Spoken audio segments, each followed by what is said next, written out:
p.m. We're convened as the Provo City School District Board of Education. We're meeting today at 280 West, 940 North in Provo, Utah, and we're going to begin with a roll call. I'm Rebecca Nielsen, Board President. Jennifer Partridge, Vice President. Melanie Hall, Board Member. Terry McCabe, Board Member. Meg Van Wagenen, Board Member. Hutch Wallace, Student Board Member. Monica Tuones, Student Board Member. Gina Hills, Board Member. Lisa Boyce, Board Member. Devin Bailey, Business Administrator. Wendy Dow, Superintendent. Great. Thank you so much, everybody, and thank you for everyone who's here with us today. Is there a motion to convene our study session? I move that we convene the study session. Thank you so much. Motion made by Board Member Partridge. Is there a second? I'll second. Second by Board Member Hall. We're now in our study session. We're going to start today with the Board Handbook training given by Board Member Lisa Boyce. All right. Okay, so I was assigned to just review with you guys quickly the budgeting and taxes portion of the Board Handbook. I'm going to pull up really quickly maybe my board training. Okay, so you all know more about this probably than I do, but this is the very summarized bit from the handbook, and then I recommend doing what I did yesterday anytime you have questions, and that is sitting down and getting a lesson from Devin. But basically, budgeting process starts in October and runs through really August and September, right? And so you get like a month to settle in, and then you start again. So from October through January, district leadership is looking at and establishing a set of assumptions and parameters for the upcoming fiscal year, and then in October setting goals through January, and figuring out department goals. For us this year, I think it's great that there's a lot of clarity around that, because that's the strategic plan and the set of goals and priorities that we have made so clear through that process with the community. And so as departments are looking at their budgets, they're going to be looking at things in terms of, does this support and will this move forward, in terms of if there are trade-offs to be made or priorities to be made, that will be aligned with what will help us achieve those goals. By January, basically then by the end of January, moving up through the spring, every department is looking through developing detailed budgets. Am I getting this right? Jump in. No, you're good. Board training, Devin. And that, I think we'll also have our boundary and feasibility study, and I know that data is being checked and checked so that we are looking at real numbers and real information, because that will probably factor into some of the decisions that we have to make. And then budget will come to the board in May. And then we need to approve and adopt a budget in June. And the tricky, unless we feel that that budget as a source of revenue is expecting an increase in revenue from a levy that the board could change, right? And so then that would need to wait until August when we would do truth in taxation. And I just was talking with Devin and saying, in order for that to feel like a legitimate kind of chance to hear from people, I feel like the more transparent we can be in May and June, that is a piece of making that budget work, and that we're operating under kind of already an assumption that we would be willing to do that, and we can be hearing from the public. I think the more transparent, the earlier we are about that, the better. And then we'll vote on that by the end of August. I did ask what happens if we have that meeting in August and we don't approve that change in taxes, right? And because I wanted to know, is that just a formality? As the public, I hate when I feel like someone's sort of patronizing me and just letting me be heard. Is that a legitimate source of input that could change an outcome? And it can. And Devin said they will typically have then a second budget that will make the trade-offs with the revenue without that increase, if that makes sense, so that we can move quickly forward and not hold up to this. And then property taxes, the basic levy is set by the legislature. The voted local is set by voters. And so the two levers that a board could use would be the board local and potentially the capital local, although that is... And it is one that we will play with. So those are the two levers really that we would be looking at in making decisions to fund the priorities that we feel like we need to hit our goals. And I think that is it. The certified tax rate, basically, right, we decide property taxes that we're going to levy, and then if that new rate between the board local voted and capital levies for the new budget year exceed the prior year, that's when we go through truth in taxation, right? The revenue. Yeah, the revenue. All right, that's it. That's what I've learned. The end. Any questions or comments? Devin is happy to answer them for you. And I am. Yeah, she's great at it. That was great, Lisa. Thank you so much. We're going to hear now about open enrollment from Jason Garrison. Sure. Actually, if you don't mind, I think we missed an agenda item. Our good student board member Hutch here made Utah County all-football team. Congratulations. Yeah, it's a big deal, big deal. Awesome. Congratulations. It's a big deal. All schools will be open for next school year. Thanks for having me. Okay. Can I ask a question? I know. Yeah. All right. Someone Like, whoa, hold on. No question. As I was looking at the numbers that are on the website right Mhm. now, it does look like there are a couple schools where with the requests, like, you know, we're not accepting every request to transfer in, for example, just looking at Canyon Crest as an Mhm. example right now. Mhm. And that's because we would be over that limit if we took them all, correct? That's correct. Okay. And we have to make room for, they have a DLI program as well. Right, right, that right. They take those open enrollment spaces as Right. well. So we stay open, but with the understanding that not everyone who requests it will get a spot based on the policy we're in. Yep. Okay, great. That's what I was. Anything else? Lots of our schools Okay. are Over. over there. Thanks, Jason. Guys, Thank you so much. All right. We'll go ahead and have a construction update now. Do we have someone here for that? Yep, Brandon's here. Brandon. I'm just bringing it up. Welcome. Thank you, thank you.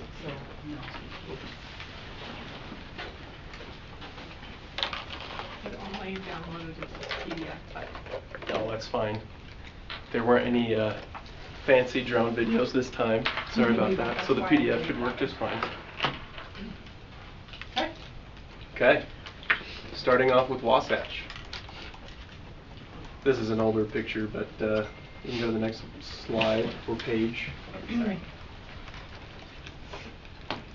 This is the previous update. Is this what you got on the link? It's the one I just downloaded. All right, hold on. While you're pulling that up, the Wasatch is going great. They're progressing with all of the finishes. Most of the activities are flooring and millwork related. We had a tour last week with a lot of the teachers and really got positive feedback. It was great. So this is the one that's saved as today. Okay, can we pull it up on this then? So I always have a plan B, right? It is very true. That's very smart. I was thinking that.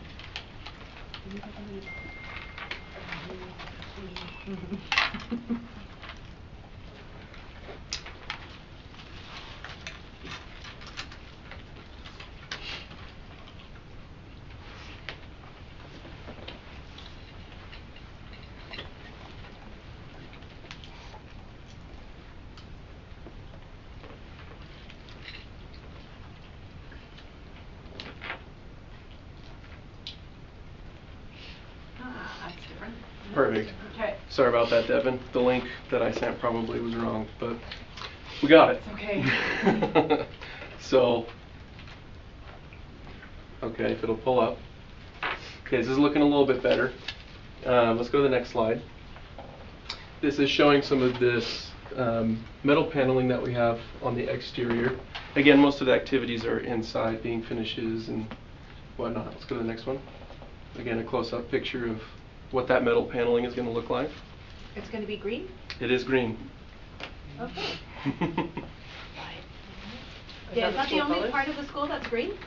No, it wraps around the back as well on Okay. that side. Okay.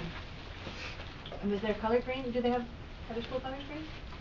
No, their school colors are not green. I think they're red and white. Red and yellow. And yellow. Red and yellow.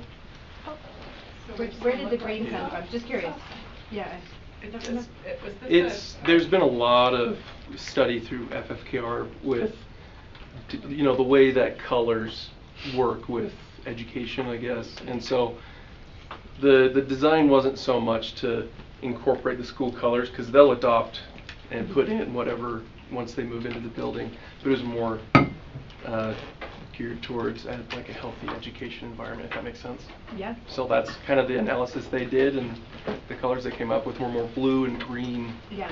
You know. I feel like you guys have only seen shots of the front, so I didn't realize This it is was gonna be green on the outside, back. Yeah. close to the roof. I'm not sure how that's gonna impact education. But even on the inside, there's blues and greens. There is, but not this green. Not this deep like forest green, but yeah, definitely Interesting. not school colors, but there's a reason. There is a reason, you just don't know what it is. No, that's what I just said, was just It's just for there. a better learning environment, basically, is what all of the studies came back. Okay. I guess even though this is outside, not inside. Yeah, yeah. And there were a lot of other green Oh, yeah, we elements that pulled were a lot kind of of pulled green out. of these. Yes. There was way too many different greens.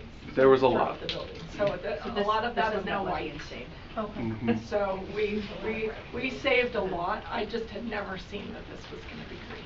Yeah. Okay. Wait, can I ask a question Of about course. process then in general?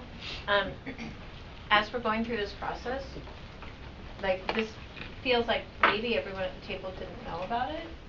Who typically does know, and how do those decisions get made? I'm sure someone did, which is fine. I'm not talking to this issue, I'm talking to the process. What does that process typically look like, and who sort of says, is there a construction committee or? I think the process will be different now regardless. I mean, I don't know that there ever has been a process of this Typically. is who's gonna be approving the plans. I think it's always gone through maintenance, but with changes in employees over the last few years, I don't know if it was just missed or what that process was. Like I said, I'm not taking that, Right. I'm asking, I'm zooming out a little. Like typically do we see like an architectural rendering of Yep. the school and? That's my vision the of what it finishes is. of it Yeah, are on there and we the can- renditions will all be available before we approve Okay. with the architect. Yeah, and typically there's like a board that has all of the different materials, so you can Mhm. see them side by side and how they interact with each other. Early on in that the meeting, planning early stage. on. Yeah, okay. Mhm. So we'll likely have the drawings and the colors for the cafeteria in Timpview That's what I was wondering. in January. So, I mean, we should have a lot of that. Mhm. Okay, great, thank you. We're Yeah. really Sorry close to- to Oh, no having worries. those 3D renderings. Lisa, just to, Yeah. we were both on the Wasatch committee early Oh, on. it It was at the very beginning. And We didn't see the so we level of didn't see detail. any of this type of detail. Okay. So, but on that committee, did you see like kind of the renderings of what it would be? That was before we made I think it was without color. They That did drawing. bring in some samples of what they were thinking generally, and Okay. we told them things like, it's a school, not a super fancy building, like, take it down a little bit, right? Yeah. But then we never saw details of what they came back with, Okay. so, we were just part of that early process. Once it got deeper in, they didn't reconvene that committee at all. So, I think this is a conversation we could have for the future, like, what do we Sure. want the process Okay. to be for And I think future. sometimes that's the architect. You know, some architects are way more and, you know, wanting to make sure everything is seen, and some are not, so. Okay. But this one was probably, I don't know. I wish I could answer the question. Okay. Keep Yeah, it going, seems like we sorry. should Thanks. define that process a little Yeah, bit I better think going that'd be forward. clear. Yeah. Yeah. Let's go to the next slide. Okay, showing the interiors a little bit. This picture on the left was the last update, and this is showing what it looks like now, kind of at a different angle. You can see all the flooring's in, it's a lot cleaner.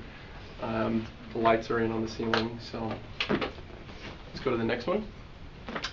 This is showing the media center with all of the flooring in, and again, like I said, millwork going on. You've got a lot of greens. Okay, let's go to the next one.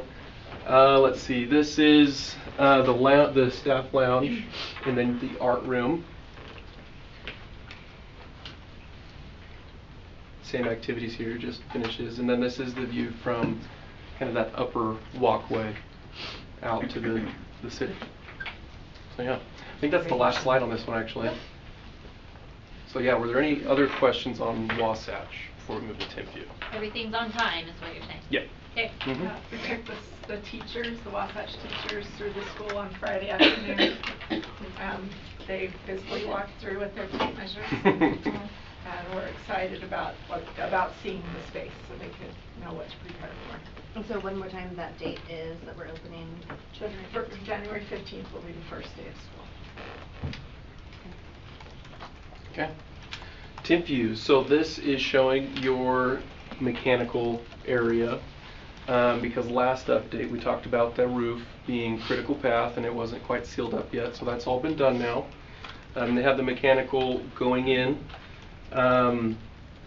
If we go to the next slide, it'll show kind of, I think I did a before and after as well. Yeah, so this is what it looked like before. You could see the roof wasn't quite tied in there. And now there's a lot of framing that's been done and there's some overhead mechanical going in. So yeah, that's all progressing nicely. Let's go to the next one. This is showing the drywall going in the dance rooms. So yeah, more progress there as well. Let's go to the next one. In the gym, the paint's been done. You can see that there's the material still for the floor. It's good to know that all that stuff is here already. So yeah. And they have to get the mechanical up and running so that the floor can acclimate before they can lay it. Mm-hmm. They're hoping to get the mechanical start up first of the year.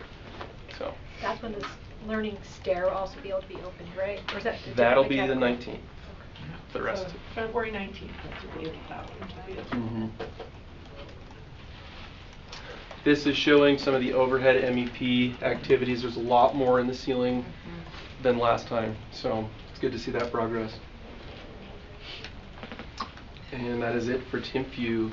Again, this one's on track. There were a couple critical path items because of the mechanical situation that got pushed, but Westland is mitigating those delays and they stand by their February 19th date. So.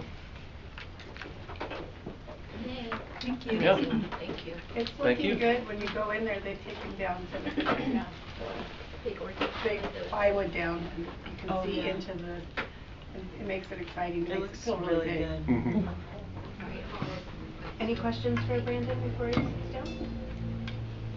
Okay. Thanks, Okay. Brandon. Thank you so guys. much for being here. Mm-hmm. All right, item number 7 on our agenda today, the proposed calendar for 26-27. All right, Caleb.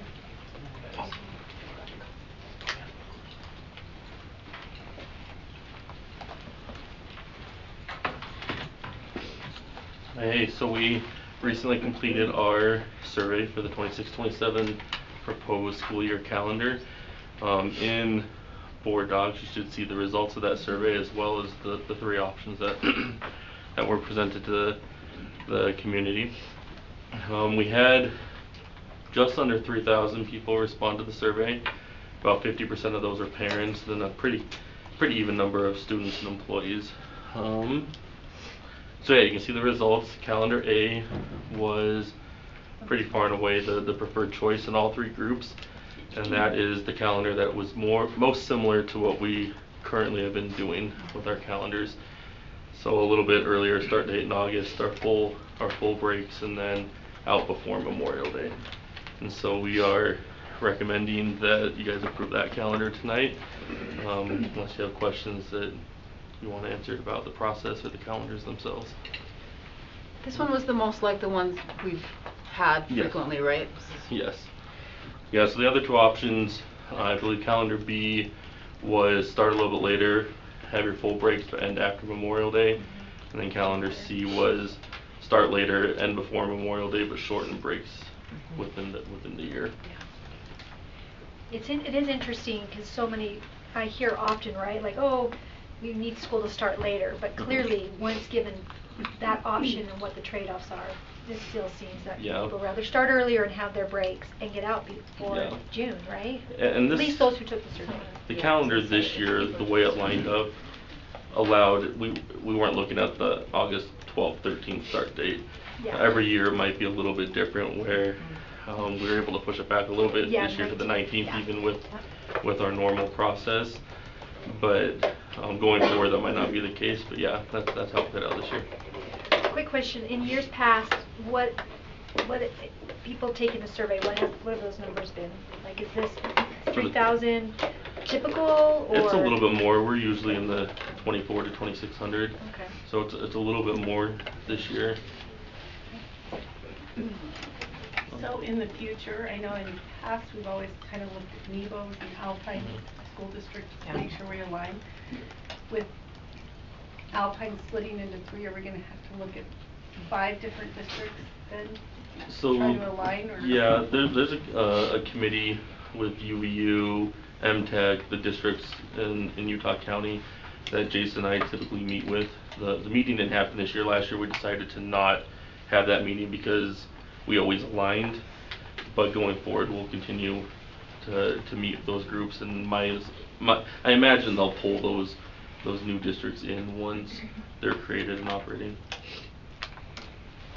I'm curious just to know, just in general, about the calendar. If we've surveyed employees to see how they feel about teaching the day after Halloween. I did hear from a couple of teachers about this, and so I'm just curious to know. I mean, I know we'd have to trade a day off somewhere else to do that, but is that something that's just, it's traditionally done and we do it, or is it we know this is actually what more teachers prefer or what the district prefers for a certain reason? In my time here, we've never asked that question, I don't believe. I don't know if Jason has any other information on that. No, honestly, we've never asked that specific question. We usually just put the days in and see where things land with that as far as the 2 ends of the calendar mostly, right? And the breaks in between, having the full 2 weeks of a winter break, those kinds of things. So we haven't really geared it around Halloween. On a Saturday, that usually. I know it is. We're coming up on a weekend, so but I'm just curious because I did, like I said, a couple teachers that reached out to me gave me the sort of their data on how many students came to school that day. They were secondary ed teachers, and they had less than half of their students in class the next day, and so they just wondered. I don't think anyone was, you know, it was just a question to be asked. Maybe if we look at attendance on that day and see, is that a day where a lot of students typically miss, and you know, should we then consider that as an option? I think one of the things we could contemplate, and you can pipe in here if I'm out of line, Jason, but we do have a professional learning day that's attached to fall break. Mm-hmm. We could bump that and make that on the day That's after one of the Halloween, tweaks so that it's was, just could it be so professional then it's learning? just the teachers Yeah. that are coming. But we could certainly survey the teachers and say, would you rather have this attached to fall break, or do you like it better? Because we do give them we give them half the day. I won't say substantial, that means it kind of goes the whole day, but it's not. 4 hours for like grading and for the end of the quarter, right? So that's certainly something we have the flexibility to do. Might be worth asking. That's great. I think the only part of that is the timing at the end of the term, right? Because we will have just ended the term and gone into the new one. But They wouldn't have that we plan definitely, then. we definitely have that flexibility. Okay. We've placed those in the past, kind of working with the PTA and different parent groups and the teachers, and where they would be mostly in the spring. We haven't talked a lot about the fall placement, but we've always worked with the association and other groups, and as we've gotten into that, you know, yeah, we've had a lot of different philosophies about calendar, but that is something we can definitely work with people on. I just thought maybe worth asking if you didn't see data on that. And also, when I was first on the board, I heard from teachers that wanted the day after the time change in March, because kids are usually late to school. I don't know if that could be their, like, the term change at that time or something, but I know a couple of years ago they had that day off in March. Or the Monday or the Friday. Yeah, the Monday. I like Lisa's idea to also just look at the data on how many kids are missing those days. this, like, inclination is, oh, that could be a nice day, but also we've talked in the past about in March just having a middle of March day off because it's such a long month and everybody needs a break, so And would it's we want it more usually- the day after the time change, which is early in the month, or would we want it more later, you know, and we can't do all the days or we extend our calendar, so. Yeah, and we usually, I mean, before that, there was no break in March. Yeah. It got hard. It gets long. It is really a very long month. It's the longest month. If there's no, at least one break, yeah. So you're saying, Caleb, that next year you'll send out a similar idea because since it's a late Memorial Day, which means we could start later, the results could be different in the future if we have earlier Yeah, start times and stuff? it all just depends on Okay. where weekends and holidays and things like that fall. And there's also part of it lining up the number of days in a term. We need to keep those as close as possible, and so those things affect them as well. Okay. Any further questions for Caleb? We'll be voting on that calendar. Thank you. So, thank you, Caleb. Thanks for having the different options that were like different enough to actually. They were want different. Something We different. did talk about that. Yeah, that was great. I did like the different options. Yeah, okay, good. But it's funny that we're as predictable as we are, because we picked the same thing. That's right, we always sit in the same chairs. I know, well, yeah, and I mean, I just mean like people in general, right? Like they pick the same calendar for the most part. Okay. Agenda item number 8, we're looking at calendar changes for the 24-25 school year and also the 25-26 school year. And that's Jason Cox. Good evening. Thanks for this opportunity to visit with you. So we are in the 24-25 school year and we're asking to change the calendar. So I think this all stemmed from the fact that we've been studying SEPs, and when we created the calendar, we weren't sure exactly where that was going to go to begin with. And so they were somehow left out. And as we went back to review the calendar, those dates were left out. So we need to adjust this year's calendar to account for the 2 days that people will have worked for their SEP time.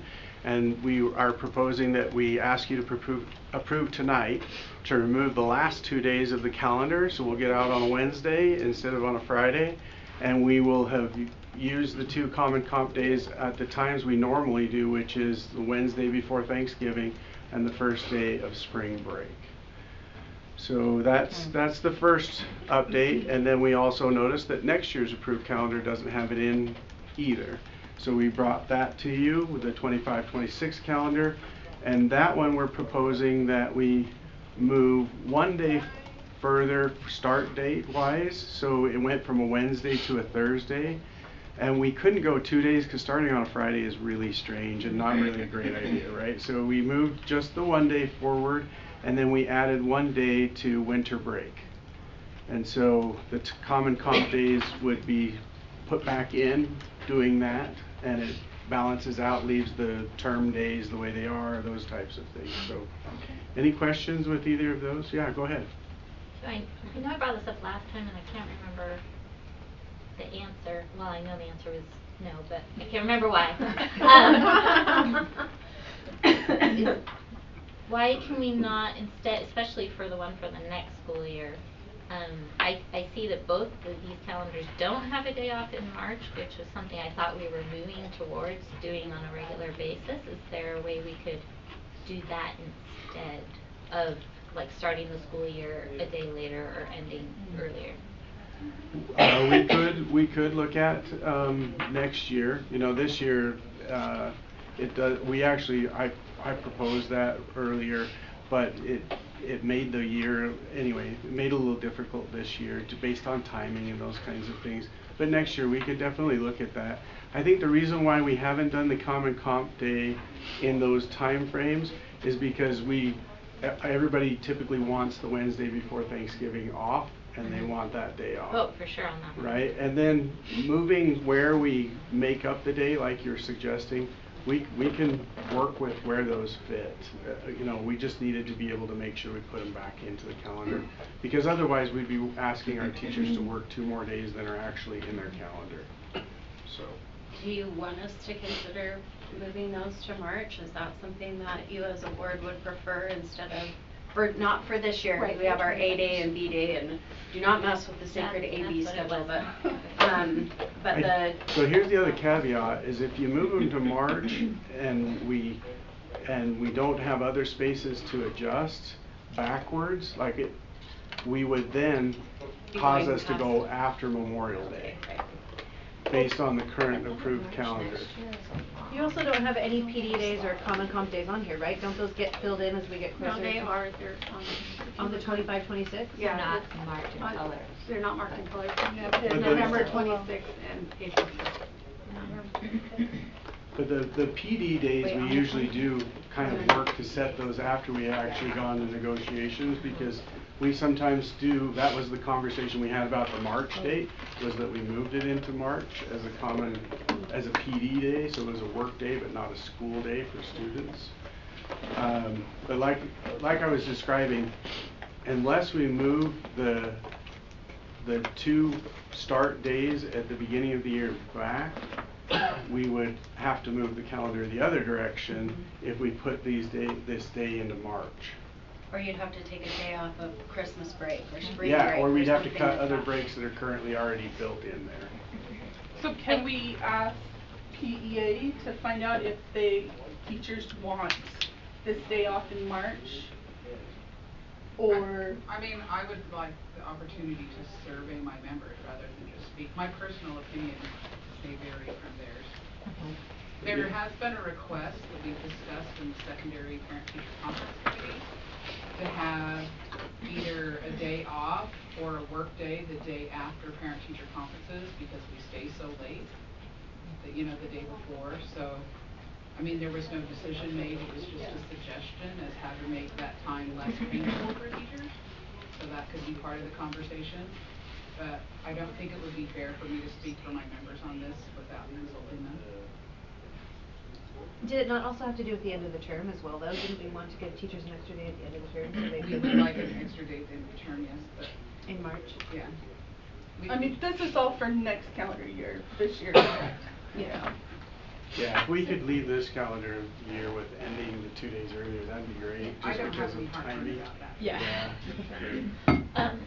I think I've gotten a little confused in the discussion, but can you just help me understand, so for the 25-26 calendar, the proposal you brought tonight gives us an extra day off for Christmas break, Yes, right? yes. So I'm So we could wondering, take that that we one take off. that day and just move it to one of these other dates we're talking Yes, about, right? that we can do, Yeah. yes. But if Okay. we can't do both, I guess what I was trying to Okay. describe is, if we try to do the other one, we'd move the start date back a day. Yeah. To be able to do it. Okay. Yeah. Okay. Yeah, that extra day in winter break makes sense if you put it at the end of that March term, right? Then you can. So instead of getting off on the 19th, you would. We would go through You school. go through the 19th. So the end of March term The is March 13th. 13th, and if you did it like on the 16th or something. Yeah, the 13th or the 16th. I can mock that back up as far as doing a draft and bring it back to you next month. The timing on this one isn't as critical. We just wanted to be able to have people plan for the end of the year on this current year. But when we discovered the other one, we thought we'll put both in today to try to get them adjusted. And we're making sure we don't have this problem on the 26, 27 that we just did. 26, 27 we just did, has them in there, they're built in, but we'll double check. I have to tell you, we have so many eyes on the calendar every year and we still have the errors. And part of that is we have 19 calendars that we have to build yearly. And so only 2 of those calendars contain the common comp days out of the 19. So there's just certain things that even though we have a checklist, even though we have these things, we miss them. I also just wanted to give some feedback that could maybe be for the future. I've heard from parents that the way this calendar is formatted, where the month goes all the way across, it's very hard for them to read. And they would love to see at least the version that comes to them, where it's, a month is one block here, and then the next month is right here, and those months look more like a traditional calendar, that would be much easier for them to follow. Okay.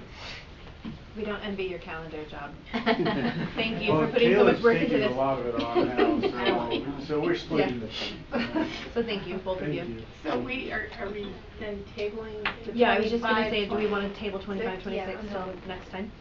And y'all can Because vote that's on not it? critical, we can cut that down tonight. Just have to keep throwing Trust you guys to make a great choice. Okay. Perfect. I think that would be a great agenda item. Yeah. I'm not trying to rev it, I'm just saying. I mean, just, you know, it's a matter of fact. Yeah. All right. Okay, item number 9 on our board agenda today, our study session agenda is the updated board handbook. So we sent that out to all of you. You have a copy of it. Melanie and I spent quite a bit of time on this, and I do appreciate the email from Terry with the other board handbooks. Those were actually that interesting was to read through and see a lot of. On Saturday when they Mhm. they put the QR code up and then we were able to look at it and I'm like, oh. There's a lot of good things in there that we could easily add, or so. Or add at a later date. Absolutely, is what I was going to suggest. So, I mean, like, and every other year type of update on the board handbook is a really great process. And Melanie and I didn't really refer to other handbooks. We really Well, we didn't. We just tried to condense down and simplify what we had to things that Or we felt add were to it. necessary. Right. So, so in the future, I think that would be a really, really great thing to do. But did anybody have any major objections or edits or anything else they wanted on this board handbook before we go ahead and approve? Excuse me, for use. Can I just say, and the other information, I did appreciate the humor. If you have trouble sleeping, the annual comprehensive financial report is also located. Yeah, thanks a lot, by the way. I thought you didn't know. I wondered if that was to make sure I'm like, we read wait. it. I know. It's all good. I sent that part to Devin and said, can you make sure this is I'm like, that's that's right. not wrong. I know, it's great. I It's just, actually really good to read it. It actually It is is. interesting. I'm so glad someone said that. So if there's no other edits or questions or anything, we'll go ahead and just go ahead and approve this in the business meeting later today. Thank you guys for your hard work. Yeah, that was good, thank you. Okay. Item number 10, we're moving right along. Are we on time? You're Holy cow, we're ahead. 6 minutes early. I love it. We're going to hear Thanks for about leadership, the Franklin Rebecca. Elementary Continuous School Improvement Funding Proposal. Jared's going to do that. Jared's here for that. Thank you, Jared. Well, good evening, everyone. I'd like to share with you just an update. Previously, we've talked about the CSI status in Franklin Elementary School. Mommy's going to project what I attached. We'll wait for that. We'd like to share with you today a plan moving forward and give you some information. As you recall, Franklin was what's the word I'm looking for? Promise? I apologize, but Franklin is working under a designation of a comprehensive support and improvement at their school.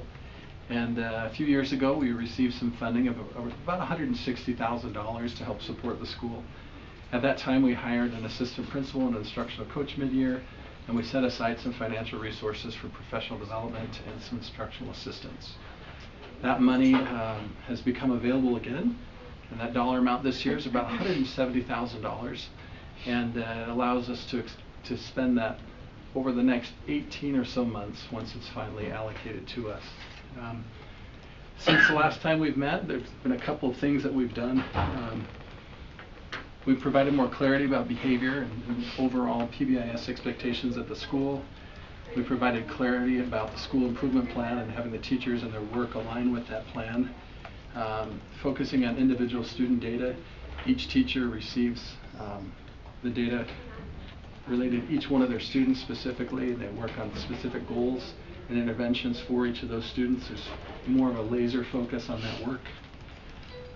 There's clarity about expectations that teachers are using best practices, particularly progress monitoring, where every week or every 2 weeks, depending on the student's level of performance, they're focusing immensely on their reading skills and on their math skills.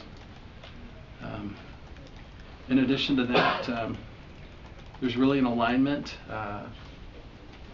to the work. You know, for a long time, Principal Denson was working to rein in the master schedule, so to speak, where there was a lot of a lot of individual grade level autonomy related to the master's schedule, and that created conflicts, and it just was not as efficient as can be. And he and his team have done a lot of work with that. Additionally, as a school district, we continue to provide, to be there and support them. But really the work of aligning the school, their team has done a really good job. Michelle Eldridge in our CSI department and Tiffany Evans have done a great deal of work. Superintendent Dow and I have visited many times to provide support for them. Pretty soon, the middle of year data, the window is opening up. It's just opened up, and here in the next couple of weeks, in January, we'll get a better understanding of where our students are performance-wise, still in a timely enough manner for us to make some adjustments and provide additional interventions along the way. We'd like to share with you some proposals that we have to spend this $170,000. Our district has already provided one instructional coach and an assistant principal at the school. We feel very strongly that there's a need for an instructional coach who could specialize in kindergarten, first and second grades to work closely with those teachers. We really feel like building that system of support at those levels of kindergarten, first and second grade is something that we really need to do. Their current instructional coach is doing a great job. This isn't an indictment in any way about the work that's going. We just feel like there needs to be more urgency in kindergarten through second grade. In addition to that, we feel like we're asking our teachers to do a lot of things differently, and we want to be able to provide resources for them to participate in additional professional learning.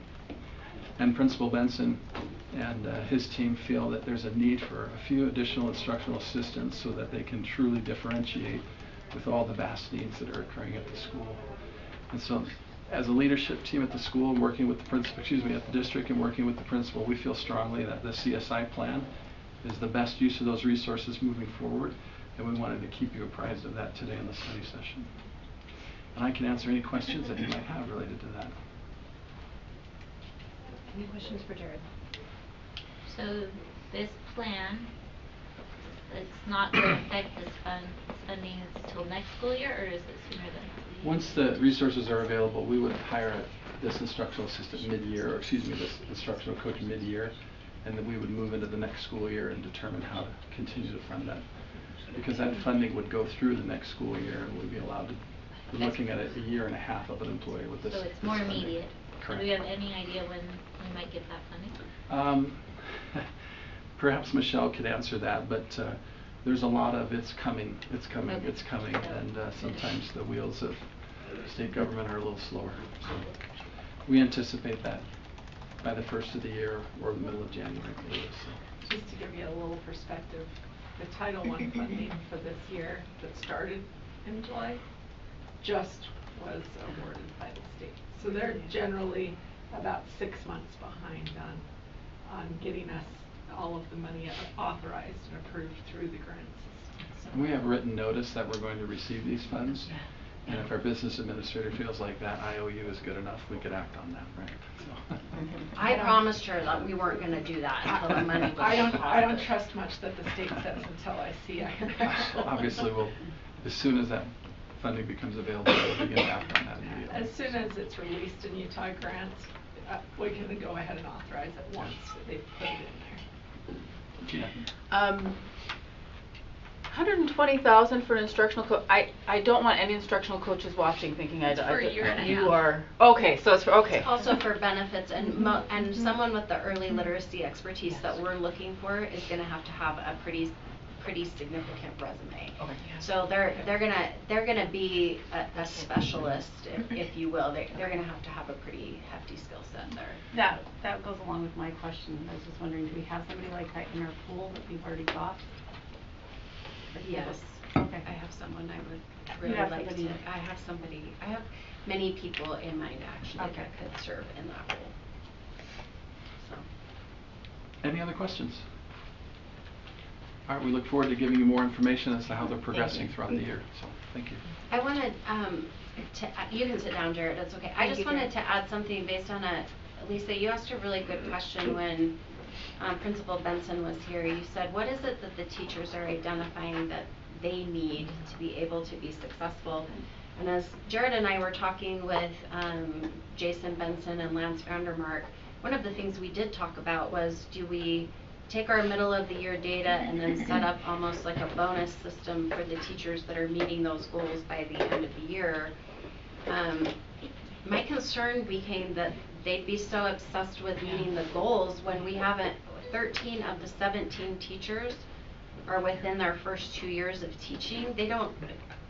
I don't think that's a good assumption to assume that they would know what to do to reach that goal. So our focus is on providing the support, the coaching, the professional learning, the time that they're spending outside of contract to look at things and go that route instead. And that was the preference that was expressed by their team. So. Can I ask another just Franklin question in general? I'm curious to know if when we do, for example, when you're, just because I'm thinking a lot about your early literacy, when we're looking at kids, for example, and their language development, are we able to do that testing in their primary language as well as in English in order to look at the data and actually, do you know what I mean? Identify the kids who maybe need additional support, and it's not just because English is a second language. Judy, do you want to respond to that more? If Michelle were here, she could definitely answer that question. I mean, it's a tricky thing. It's hard. I'm curious. She's asking the question of when we're testing a student that's a multilingual student, do we have the ability to test them in their language so that we can determine whether or not it's a disability that's right, as evolving well as in English. Yeah, or it's just a language barrier. Say that again. Okay. It's going to depend on the assessment that we're talking about. So if you're looking at like expressive and receptive language and written language as well as reading, right? Like, are we able to do that assessment in? So, in the child find process, our speech language pathologists, they will give an assessment and they will assess the child in their heritage language. That's what I was curious about, Chris. Okay. Yeah. Because I just wonder sometimes, like, when we're looking at literacy, right, are there other variables that we could support that might help the teacher, because the teacher might be working with something that actually needs different kind of support than they need. Also, as part of this, that isn't part of the CSI budget, but Michelle indicated that she has some additional monies and would like to utilize that to provide an additional ML instructional aid to support the school, to support our multilingual learners. So that we just didn't include in this particular proposal, but she does have some money available there to support it. Okay. Great. Thank you, everybody. Item number 11 is policy review. These are our first readings and discussions on 3 policies. Yeah. Bonnie, will you pull up the summary of policy 3118, open enrollment? So I'm always trying to figure out the best way to like talk about policy in a study session. So I tried something a little bit different this time and thought that on a first reading, maybe this is more helpful to provide like the line number and kind of what the questions or the points of clarification or things that in policy committee we use them as a Google Doc, and then everybody's just kind of filling in questions and clarifying information. So trying to pull that information in to highlight what we're seeing kind of coming up time and time again. And then as we go maybe to a second reading, then we could go to more of a presentation format where it's like, this is what policy committee has changed since last time based on feedback that was given from the board. And so this policy has become quite a bit more intense than what, just because we're trying to get some clarification on a lot of different things. So I don't know if you've had time to read this or just some things that I want to highlight, and I tried to just categorize it. So purpose and definitions, Lisa brought out in policy committee that we don't really determine if a student's going to be given open enrollment into a school based on whether or not it's going to negatively affect the school that they're leaving. Like, that really doesn't come into the conversation. We just look at the space that's available, and based on state law, they're allowed to go to that school if it's not 90%. So it seems disingenuous to say, we're going to look at what this other school, what the impact is to that other school, because we don't. So we crossed that part out.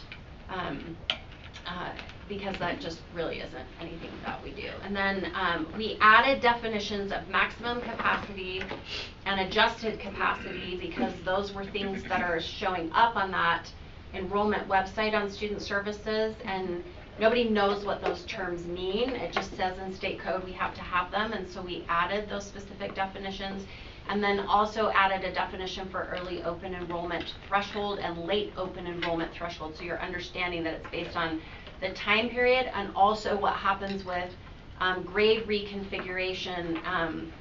And throughout this we added that if the district is considering a grade reconfiguration, the notice of that would have to be given before August 1st for the following school year. So we wanted, since they were opening up that enrollment piece from August 1st to November 1st, Lisa had asked a question about like why, well, when do we have to notify them? What if that window's open and we don't notify them until February? And I think you would need at least a year of planning to do a grade reconfiguration, in my opinion. So, and then we talked about the average daily membership and added that definition. So are there any questions on the purposes and definitions there? And I really do appreciate when people help us make it to make more sense. I just want you to know that. It's very helpful. Okay, on the no, don't go down yet. Sorry. Go to where it says overview. Yeah, right there. Overview, we added the link to the Student Services Open Enrollment page. I remember I had a question like, is this on our webpage? Do I even know where this, I mean, I know we talk about it, but we did, it is all there. We also talked about, we added some clarification on how we determine the numbers, whether or not a school is recommended to be open, which is what Jason did this evening. And then added information about the grade reconfiguration. And then Meg, you had asked the question about, is the board responsible for communicating all of this? So we put in board's designee because it's really communications and student services that does that in that place. And then made sure that we were adjusting those references because it kept saying third Friday and it needs to say first Friday. Eliminated the $5 processing fee because we haven't charged that for a very long time, and it seems kind of lame that it's in there. And then we talked about the applications. So Student Services actually owns the application. So when you go into the Student Services website, that's where people click. We actually added links to that in the procedure so they could click on the correct enrollment application. And that if an open enrollment application is denied, and this is in accordance with state law, that the parent can appeal to the Board of Education. So that that appeal does come to you. And then it comes straight to us. There's well, no because intermediary. well, that's a great question. So part of this is when we're denying it, especially if we're denying like a late enrollment, Student Services isn't just doing that on their own, or a principal's like, this isn't going to work because my third grade is full or whatever. They're coordinating with Jared and Daryl in this process. So I sort of feel like we're already a part of this. So the appeal probably would have to come up to that level because everybody's already kind of had their hands in the decision making, and I don't feel like that puts the parent in a fair position. And then we did put that it does not guarantee access to all programs. So just because you enroll doesn't mean you have access to everything that's in the school. So let's say there is a special, like we're starting a teaching strand in CTE, and that's going to be by application through Clay Bingham's department, and it caps at 15. If that's at 15 and I get an open enrollment permit, I don't necessarily have access to that program. So I think the bigger question is, how do we make sure to communicate that so that a parent isn't assuming that they would have access to that? So part of that is when they're applying for that enrollment piece, they have a time period where once they're accepted, then they have to notify the school that they're accepting that enrollment, right? So then the idea would be that they would ask those questions, and they could pull out at that point if they wanted to. So just because the application is accepted doesn't automatically enroll them in the school. Then they have to notify us that they want to enroll. And is that intra-district as well as from out of district? Yes. It is. Then on the next part where it defines the conditions under which it can be denied, it can be denied based on behavior, but it has to be, and those are the lines where we talked about chronic misbehavior or behavior that threatens the safety. That comes from state code, that you are authorized to deny an application just out of the gate based on that. You don't have to accept a student if they've had that kind of a serious disciplinary action. So we don't usually say it's just based on a suspension, because different school districts have different thresholds of what suspensions look like. So we're really looking at behavior that presents physical aggression, is chronic, is something that is really affecting the safety of the school. And they still can be admitted if you look at line 236, but they would be admitted on a provisional basis. So a lot of times as a principal, you're just going to work with the parent, and you could establish a contract about what that might look like. And Student Services still oversees those provisional enrollments, but they coordinate with the school on what that looks like. Then the posting of the school enrollment provides a link for the Student Services website, and there was some prior language that suggests that the board would approve all open enrollment candidates for participation in any extracurricular or co-curricular activity. So here's the logistical problem with that. So imagine a student enrolls tomorrow, and they want to be enrolled, and then they want to play basketball, and they've never played basketball anywhere. They would have to now wait until the January board meeting for you to actually officially approve that, not only their admission to the school, but the participation in that particular extracurricular activity. And so what we argued was that it should really go through UHSAA rules, and those rules change from time to time, and then that concerns are addressed through the collaboration of the principal, the assistant superintendent over secondary education, and Student Services. And the thought was that we could create, we have a spreadsheet of every single athlete, where they're coming from, where they live, what grade they came in as a school choice. We could just provide that as a report to the board for every sporting season, so that we can see what trends are happening across our high schools and make that very transparent for everyone to see. It would certainly dispel a lot of rumors that happen, because it just depends on which sport you're looking at, depends on where the students come from. This isn't going to break any FERPA laws? No, because it won't have students' names attached to it. It'll just be numbers of students. Okay. Yeah, that's a great question though. So that's something that probably would be helpful in this process, because it seems to be something that keeps coming up. And then to Meg's point, on lines 319 to 320, we did preference for space available busing for students living within our district. So, and then we will have a space available busing policy by our next board meeting, so that will be kind of cool.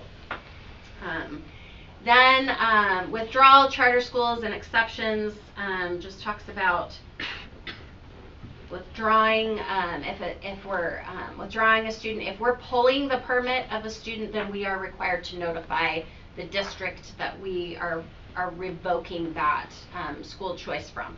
Otherwise, if they just come in unenrolled, we don't do that. So, and then keep going down, Bonnie. There you go, right there. And then charter school students can enroll if their charter school closes, and it has special protections. And it's only if the school is at 100% capacity that you can deny a charter school if they're enrolling after June 30th and their school has not closed. So, and then we added an exception for McKinney-Vento students, for those students that are experiencing homelessness, because there's some misunderstanding about the rights that McKinney-Vento students have. Once they're identified as McKinney-Vento, doesn't matter what their address is, they can actually enroll in any high school. And there's actually a lot of protections that go into place for those students. So back to the charter school students, because I just assume anyone who lives in the school boundary automatically gets to come to our school anytime, but so the state law says? State law says that. We've never denied a charter school student that lives in our boundary. But we can put it in the policy that we don't. That comes straight from state law. Okay. Yeah. And I don't know what, oh, see, I thought I fixed the grammar, and it's still wrong on this. It's an abbreviation. Fix the grammar. Fix the grammar. Oh We my fixed the goodness, grammar. I think I'm just struggling today. That's horrible. It's funny that I made like 3 jokes Say about right. it. And it's still wrong. This is so ironic. It's so ironic. Oh Stop my it. goodness. No. Yep, now you're Now gonna when you're sing singing it. it in my head. I am singing it in your Okay. head. So can I ask a Please, couple questions please. about the policy, please? Okay, the first one was earlier on when we talked in line 85 of the actual policy, talks about in that one case it mentions 95% of the school's adjusted capacity. Can you help me just understand the difference between when it's 90%? Is it for late enrollment? Yes. Okay. Yes, Thank you you. nailed I just it. wanted Yep. to Yep. be clear on that. No. And then I guess my other question was later on line 114 through 116 when we talk about the decision to exceed the threshold.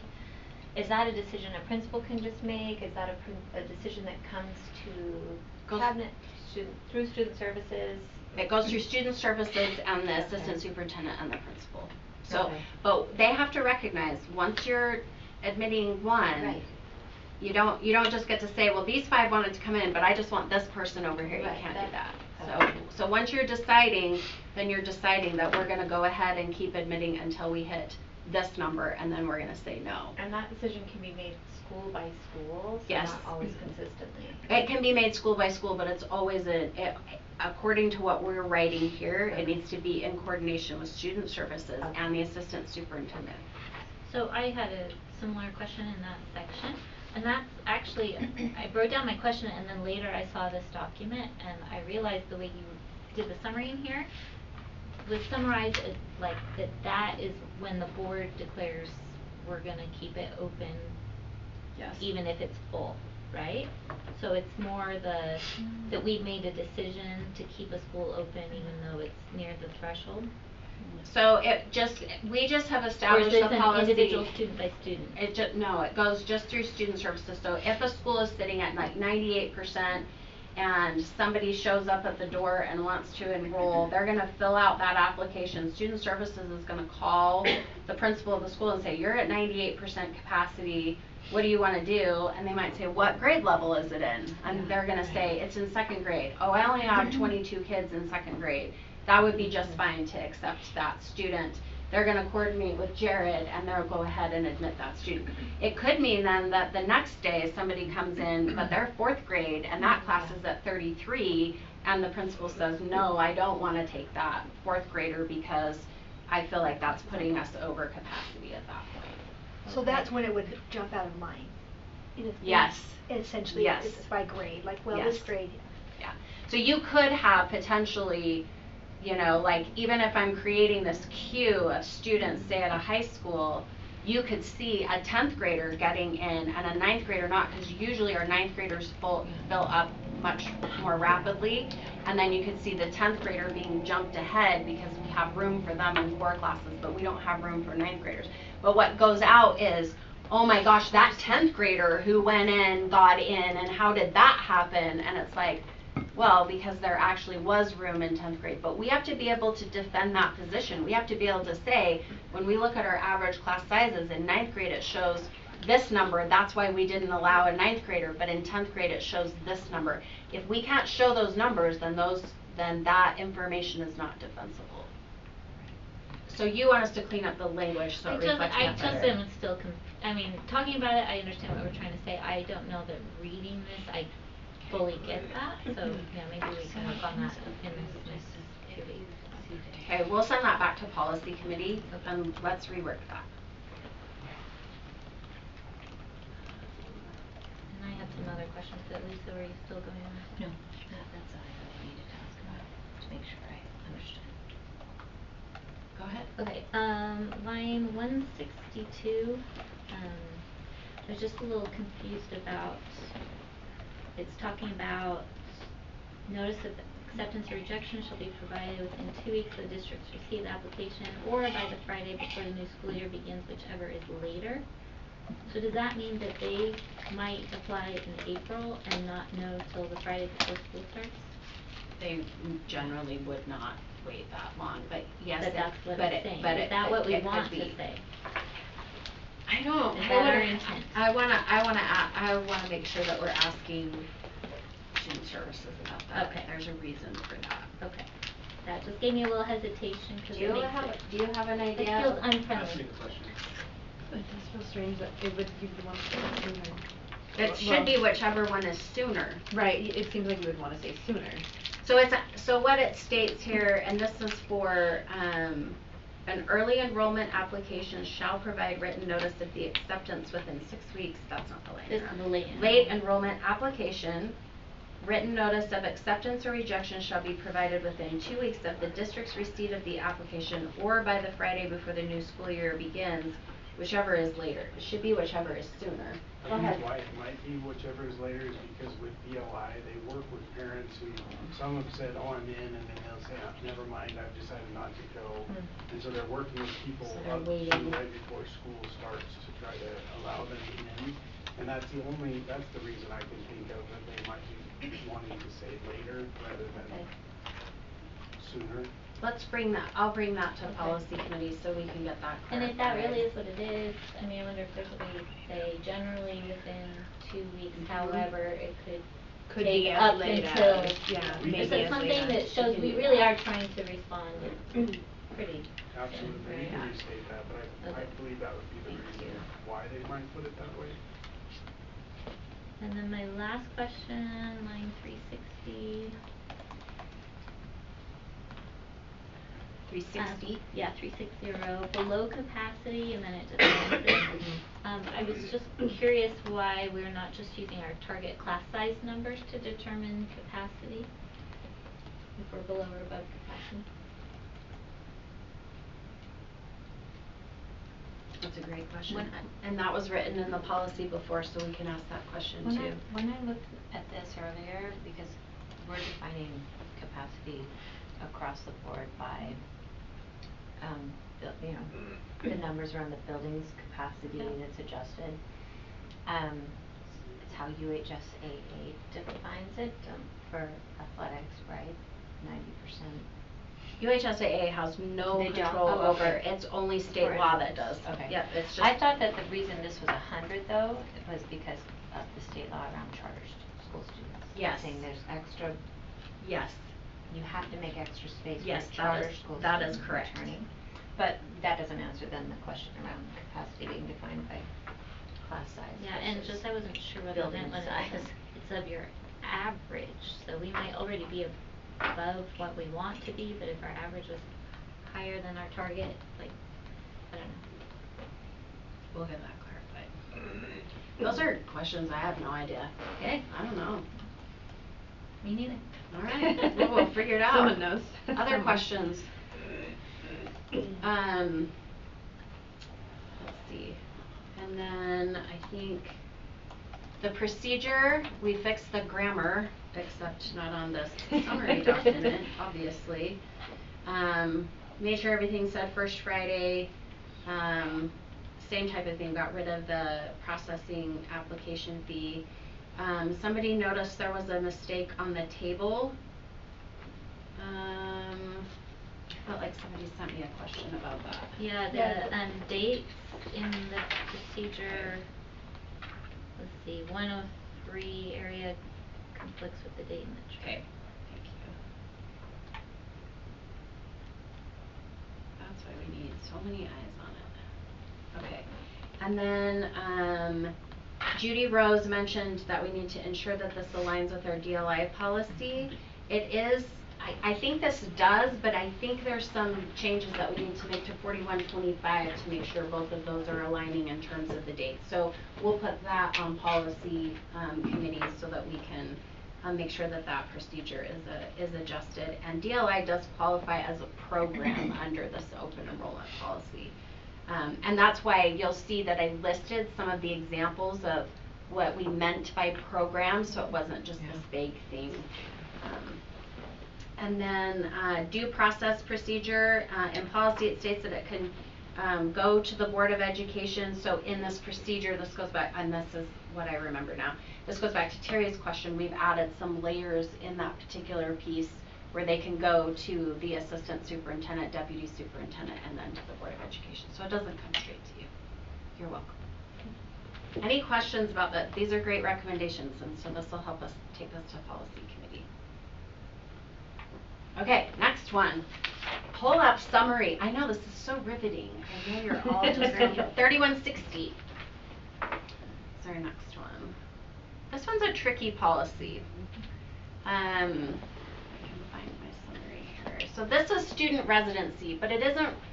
It's really about students whose parents live outside of the state, and we're establishing residency for a student that is somehow living with somebody else within our state. And so notice that on lines 55 to 56, it says that it can't be for the primary purpose of attending school. So what's and people have asked me this question. So it's that, like, if I'm sending my kid to go live with my sister, I'm not doing it because my sister lives in the boundaries of Bountiful High School and I want them to go to Bountiful High School. It's because I can't get along with my kid anymore and I need somebody to help me out with my child, and so I'm sending them to live with a relative to figure this out. Is this on the honor system as you're doing this? Absolutely. I don't know how you prove this is you don't police it, but in general what you're trying to establish is that there's some sort of crisis or something that's happening, which is why this child is not living with their parent. So is that a question on the application to get in, or is that just something they asked that, or you just have it? This was a great question. Is it a question? Yes, okay. There is a question on the form about that, because I actually went through an open enrollment. I mean, they're going to say what they're going to say, but I think it needs to be on the form. So and then they put it on the form, and then we follow up with them to find out what's going on with that. So, and then notice in lines 63 to 65, it states that when you are issuing guardianship, this is involving the courts. This is not just something where our district allows you to come in and decide that somebody's going to take legal guardianship. So this is a process that happens, which is why we added the packet of documents that has been provided by Student Services, so it shows you what's there. We moved lines 67 to 90 from the procedure to the policy, and we clarified that the parent is not giving over necessarily like that I'm the parent, but I'm also giving power of attorney so they can take action for my child. And so, but it still is taking place through the courts. There's still an affidavit that's taking place. This is not just something where I go into Student Services, someone notarizes it, and the kid is in, and legal guardianship has been transferred. Did you have a question, No. Gina? We did not link the forms into the policy. They are linked in the procedure. We have directed them to Student Services. We are in the process. I know it makes Caleb nervous when I say we put them on the website, because it just meant that our website's out of ADA compliance. Mm-hmm. So we will get those figured out so that they will be, and we'll have to make that ADA accessible. In the procedure itself, as you go down, we just changed the language. We have a packet, states what a non-resident parent must agree to, what the new legal guardian is agreeing to, and that if any of the information is incorrect or purposely falsified, the guardianship is terminated. Okay. And then if the guardianship is denied through that process of Student Services, then they can appeal before the Board of Education. They can also appeal through the Court of Law.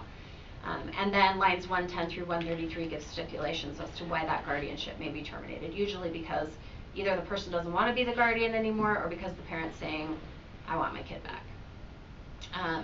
Notice this: a student whose guardianship is terminated, if they pay the appropriate tuition, which is labeled as $10,000, may stay enrolled until the end of the school year. I think one question that came up is, are they able to participate as a student in everything if they pay tuition? Yes, they are. It's just like being at like Wasatch Academy. I'm at a private school. I'm paying the tuition. The same would apply here. Okay. These are good questions. Okay, keep going down. This is kind of the tuition. You can waive the tuition fee, but they have to come to the Board of Education to waive it. Please don't ever do that. Okay. And then And if for some reason, if this lines 147 to 150 protects us from a kid that's going into another outside of the state of Utah, that we don't have to send tuition to that location. We provide a fair and appropriate education as long as the student lives here. If they're changing their residency to another state, then they got to go get their education there. And then any student who ceases to be a resident may continue in our schools if they pay for the tuition. Any questions on this one? I have a question back to the policy. You bet. One,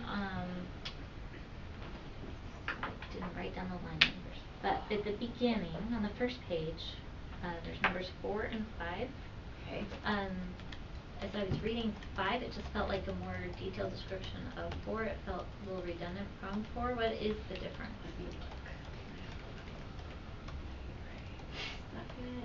Summary.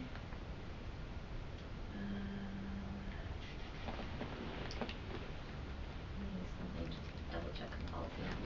It's on the policy itself. Yeah, line 35 through. Oh, I see it. Well, the child is a resident of the district, and whom the district agrees to designate as the child's legal guardian. The district in its sole discretion may accept a non-emancipated student if each of the following. So, I don't know, maybe I was just not processing things well as I was reading it. We'll look through it and make sure. I think there probably is some redundancy in here as we pulled some of the stuff from the procedure into the policy. There probably is some overlap, so we'll double check that. Any other questions on 3160? Super exciting.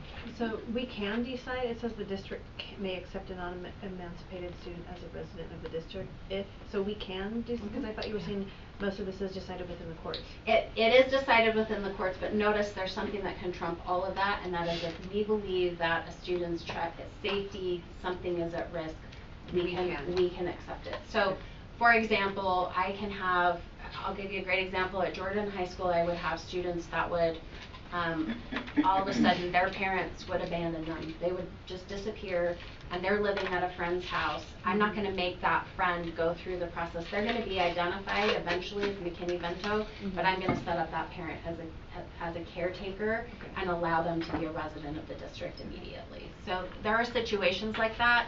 That would be something where I'm calling the district saying, hey, I've got this situation, what are we going to do? I'm certainly not going to make them go through the court system to do that. This is just a question of curiosity, but how often do these situations arise in our district? So I'm trying to remember, Daryl, I had legal guardianship pulled for one high school for 4 years. This was total number of students. And I want to say it was like 26 total across the 4 years. So you're probably getting about 2 at each high school per year. I don't know about elementaries. Elementaries might be a different world. I haven't pulled the number on that because there could be a lot more. Teenagers couch surf and kind of can be more independent, but we can certainly pull those numbers and give you an idea. An idea is plenty. I'm just curious how prevalent it is or isn't. It's not as prevalent here as it has been in other places. It's I mean, I would hope that this doesn't have to be used very often, right? Yes, that means that we are having more ideal situations otherwise. But and this policy is just for if their parents live out of state, right? So legal guardianship, if the parents still within the state, would be a different. Yeah, it goes through different things. Wendy, can I ask a question that's kind of related but not really? Do we have a large number of McKinney-Vento students? No, we do not. Okay. We don't even have enough to actually apply for any McKinney-Vento funding through the state because we have so few. Okay. So at any given school, we might have 1 or 2 actually that are identified. Probably at like Franklin and Timpanogos, I'd have to pull those numbers. That would probably be more. Okay.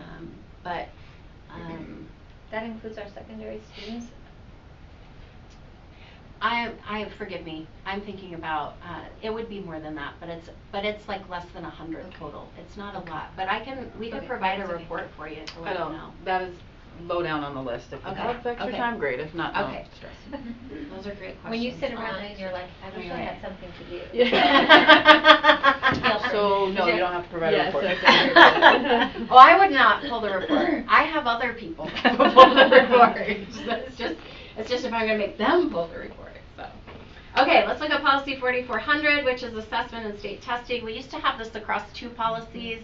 Didn't make a lot of sense. I have no idea why they were in, I'm guessing because one was passed this time and then, anyway, so we put it together.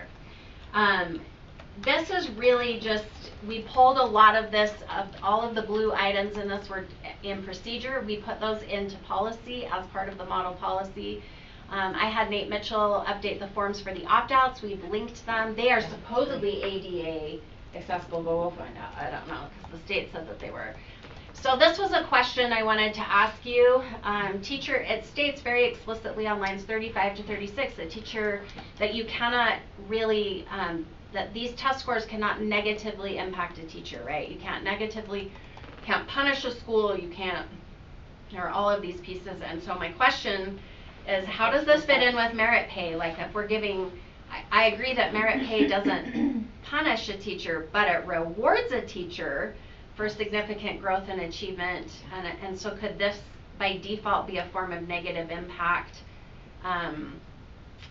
So I know that state law says that this is okay. I just want you to be aware of kind of the inconsistencies in that, and that we may have teachers, if we decided to pursue merit pay, that would say, well, wait a second, how is this not creating a negative impact because it's creating these are conversations Christy and I have. It does create Well, they're in direct conflict with each other. Absolutely.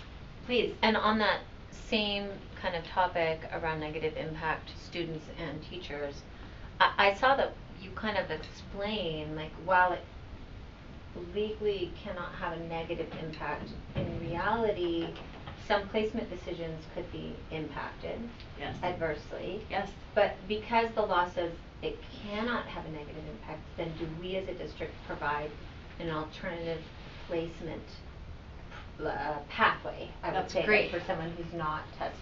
That's a great question. So that's come up in a sense of, okay, if to get into this program, this teacher's going to use RISE test scores, Honors for classes in example. middle school. You technically cannot use a RISE test score to exclude. You can use it to inform, but it cannot be the sole measure that you're using to exclude.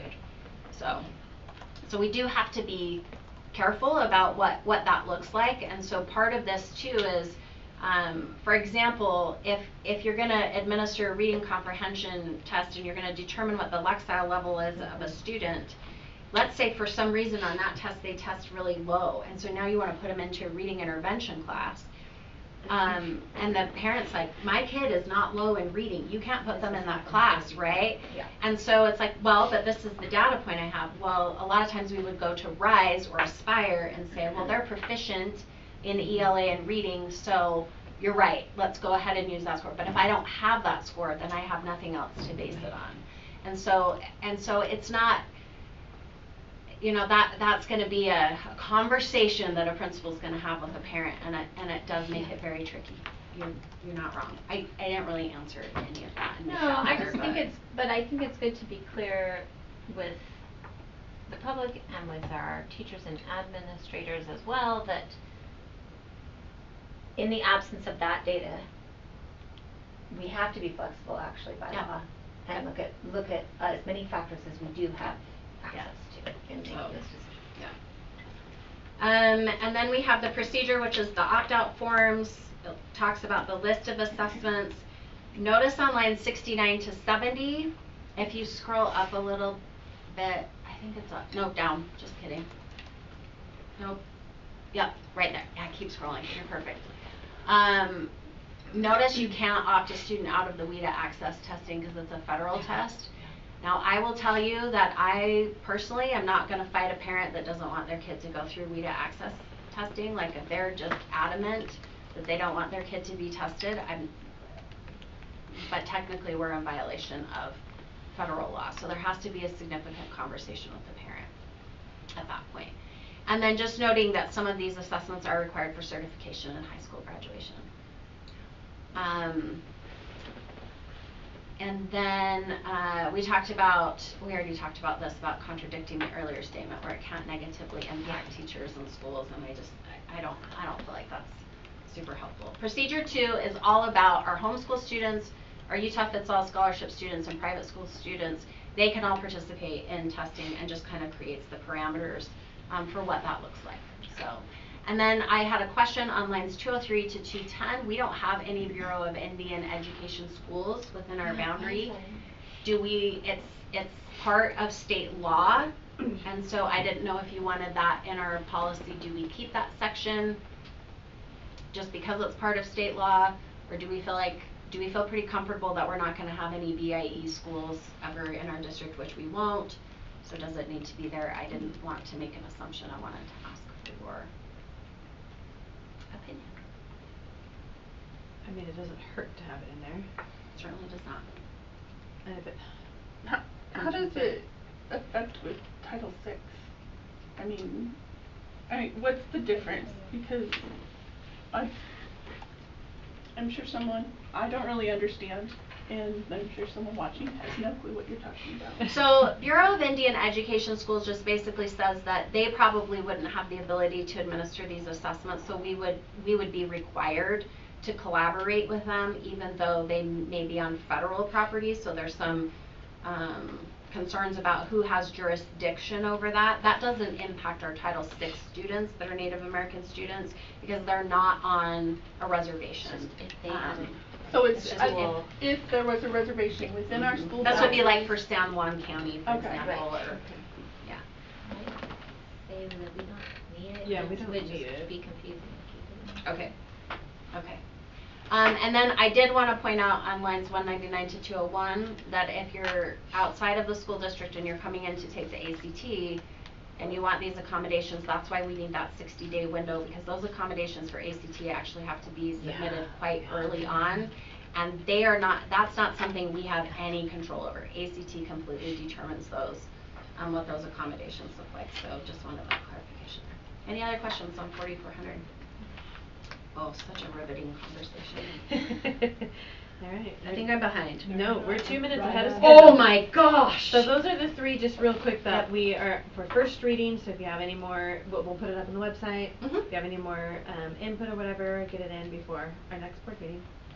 And we'll have policy committees start to rework some of the feedback here, so appreciate that. Okay, 3315 is one that is up for vote. This is student reintegration plans. You can pull up that summary if you would like, Bonnie.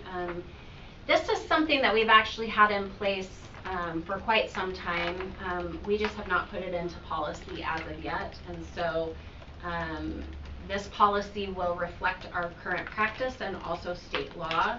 Just so that you're aware, this is a very specific plan that is put in place when a student has been not just adjudicated, but also arrested or charged with a violent felony or weapons offense. So the goal is you're trying to make sure that you're preserving FAPE for a fair and appropriate education for the offending student. So depending on how serious it is, the offense is, sometimes you don't put them back in a brick and mortar school. So sometimes you're automatically putting them in e-school. So if they've had like a loaded weapon or something like that, you're probably not putting them back into a brick and mortar school, okay? So just so that you're aware of that, so you're not thinking, oh, this person can commit this, and we're just letting them hang out in our schools. That's why you have an SRO that's a part of it. That's why you have the juvenile justice system part of it. They know exactly what's in place and needs to be there. And then, yes? I have a question about the language. I know it's a really short policy. I understand why the wording was changed from adjudicated to offending student, because they don't have to be, you don't have to have gone through the whole process and have a conviction for this policy to kick in. I guess I just... Would you like a different word? Please come up. I know, I tried to come up with one and I couldn't. Okay, so well we can talk about it. Anyway, that's it. That word, I just wondered, I don't know. If somebody has a better word than offending, anyone in the audience have a better word than offending student? It does sound funny, because it charged student. Oh, charged student, we could use that, so we could change the wording to that. How does this affect? Wouldn't they be like allegedly offending? Alleged, yeah, that's because why they haven't really been, right? Student in question? Student in question? Like, how does this affect, I mean, we provide the education for the students that are in the juvenile jail, right? Mhm. And They all have reintegration plans, by the way.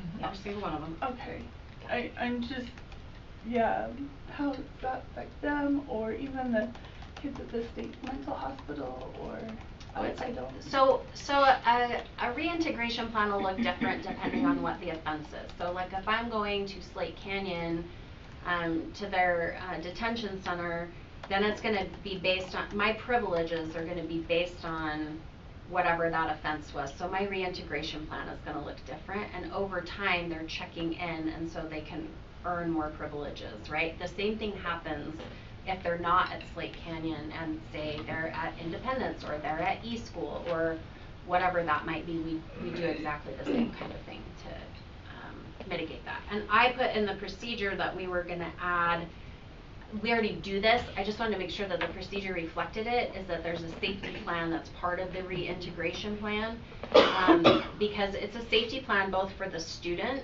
that we're reintegrating as well as for the rest of the student body that's there. And there's some very specific language, like if it's a sexual misconduct, if it's a sexual assault, sexual offense, then that student can't be at that particular location, so where the victim is.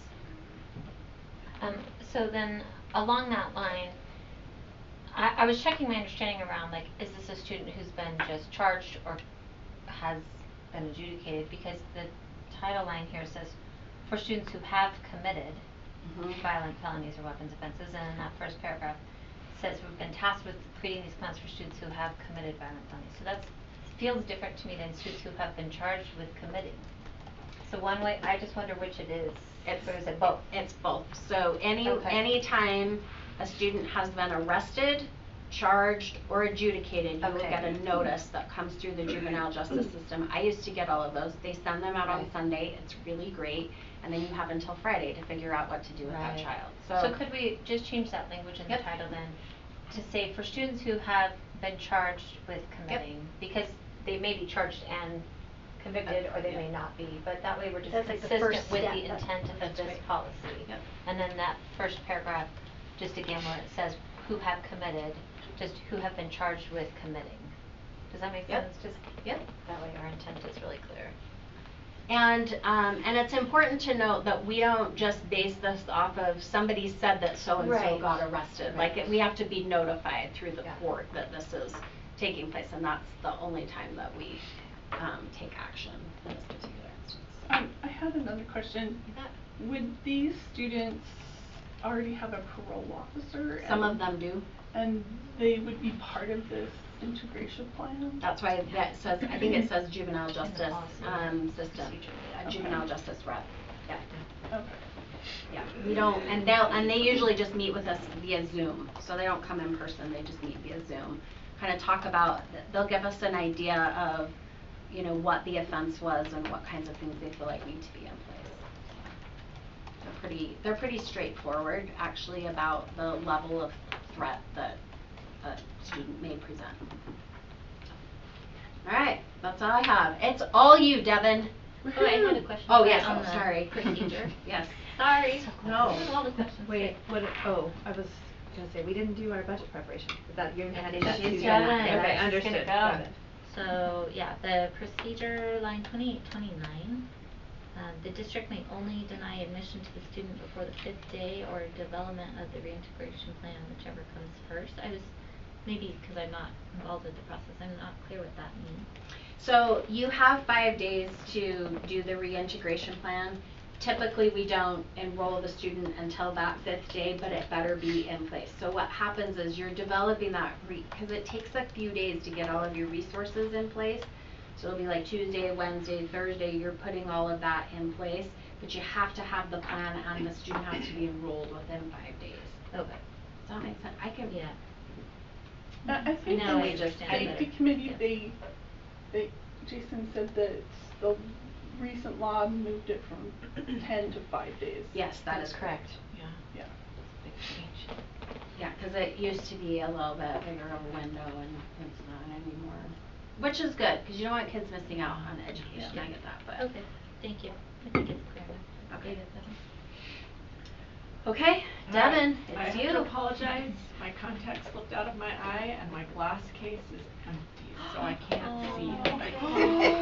But my glasses are on their way here, so I will be able to see in just a minute. Do you want to skip it? No, it's totally fine. I mean, as long as I sit close to my computer, I can see just fine. She's got Braille on her computer, so she's And gonna feel the I wrote it, so you would think I could do it without even looking. I bet you but That would be impressive. So, this is our budget prep and administration policy that we've had in place, and I will address both the questions that Lisa sent earlier and the changes that we've made.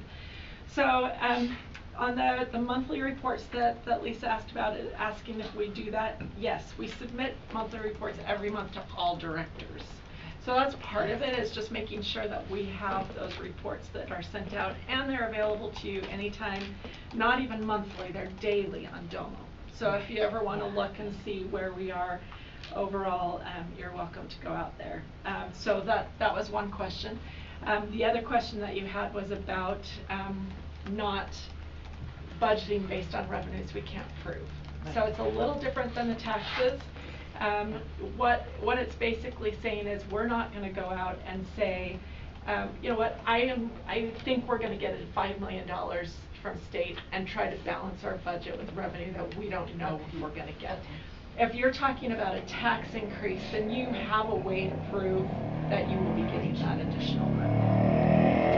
And then performance measurement and productivity indicators, we generally try to make sure we can measure a lot of our budget all the time. I mean, there's some things that are not measurable immediately, that you have to wait for a little bit. But we are also in the process, as we're doing budget preparation, of looking at every single budget and the programs and the departments to make sure that what we're spending it on is something that we can see the efficacy of. Does that answer all your questions? I think so. The first one was, I asked about looking at our monthly, right? Again, though, that's just checking monthly as a percentage of the overall. Yeah, and so you can look at that at any time. Yeah, and I've looked at that on Domo. It just, what we don't ever do, for reasons that have been explained to me now, so I understand them, well, is look at a monthly versus what we expected in that month to expend and what we actually spent that month, because that's not how money is right, but that's one of the reasons that's pretty hard in an education system. You know, in a business, you have a pretty good idea of what your monthly expenses are going to be. And while I can give you a pretty good indicator of what payroll expenses are going to be, I don't know if this month all of a sudden we're going to have a huge order of computers come in, which we wouldn't next month. So when curriculum comes in, or like when Title I funds come in. Correct, when Title I funds come in, because or when those are spent. So we may have a huge curriculum adoption in June. And so the budget for that, when you're comparing it to a budget to actual, it's going to look really off because that money is not generally spent till the end of the year or the beginning of the following fiscal year. That's great. Thank you. So does that help with that? Yeah, thank you. So the policy didn't change much, other than we added a few things that are required for our Title I visit that we're getting, which are really applicable to the budget. And I don't know if you read the definition I put in, if it was clear enough. Nothing is clear right now to me, but I can explain to you pretty good. So the district, you know, I could make it really big, but it's fine. I still have to sit close to my computer. So what we're saying is that we're going to comply with all maintenance of effort. And we do that for all of the programs that require a maintenance of effort. But the reason the maintenance of effort definition is so vague is because every maintenance of effort that the state requires us to meet is different. So for Title I, the maintenance of effort that we're required to do is to make sure that we're giving the same amount of resources to Title I schools as non-Title I schools. So local and state revenue, that is not restricted. We can't say we'll give all non-Title I schools $100 and Title I schools $50. Because we have to show that the Title I funding is completely on top of what all of the other schools would get. And so that is part of our budgeting process. And the requirement is that we can then provide the documentation that show that, and I have that for every year, because we do any kind of budgets that we allocate or do on a student basis are the same across the board. The only ones that are different are things like DLI is a great example. There's only for specific schools, and so I can't then go allocate it based on the number of students. So, and then special ed, we have to spend the same amount 1 year or more than the last year. So that's the maintenance of effort for that. So really the maintenance of effort, like I said, is a state requirement of the financial resources that the district is expected to utilize. The other one, so that's also the next one, and then we will also not supplant or supplement those federal funds. And that comes at ESSER funds was the first federal grant I've seen in a long time that had no supplement or supplant requirements. So we could spend whatever we wanted. We didn't have to worry about if we were not going to have that position if that federal funding was not there. The rest of the federal grants do have the requirement that we are not allowed to supplement or supplant. And that basically means that we're not going to do a position, pay for a position out of Title I funds that is already going to be spent so that we can utilize local funds for something else. So we just need to make sure that we don't have that, and that's part of the budgeting process as well. We always make sure that that is, but we need to make sure that it's documented for our Title I audit. The only other piece that changed is down in the fund balance and reserve policy. We changed the general fund the balance and reserves. The fund balance and reserves will be maintained at a minimum of 5%. It said up to 5%. Now there are different categories of fund balance. You have restricted, committed, unassigned, and assigned. The ones that this is, I don't really want to go into a lot of explanation of each of the types in this type of policy.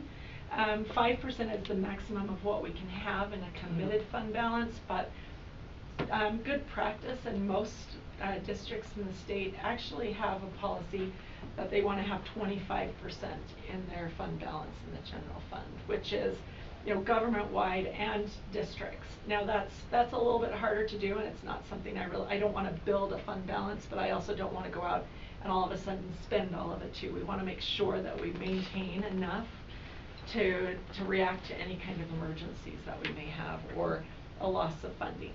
So there are districts that really have 25% of their Some do. entire budget.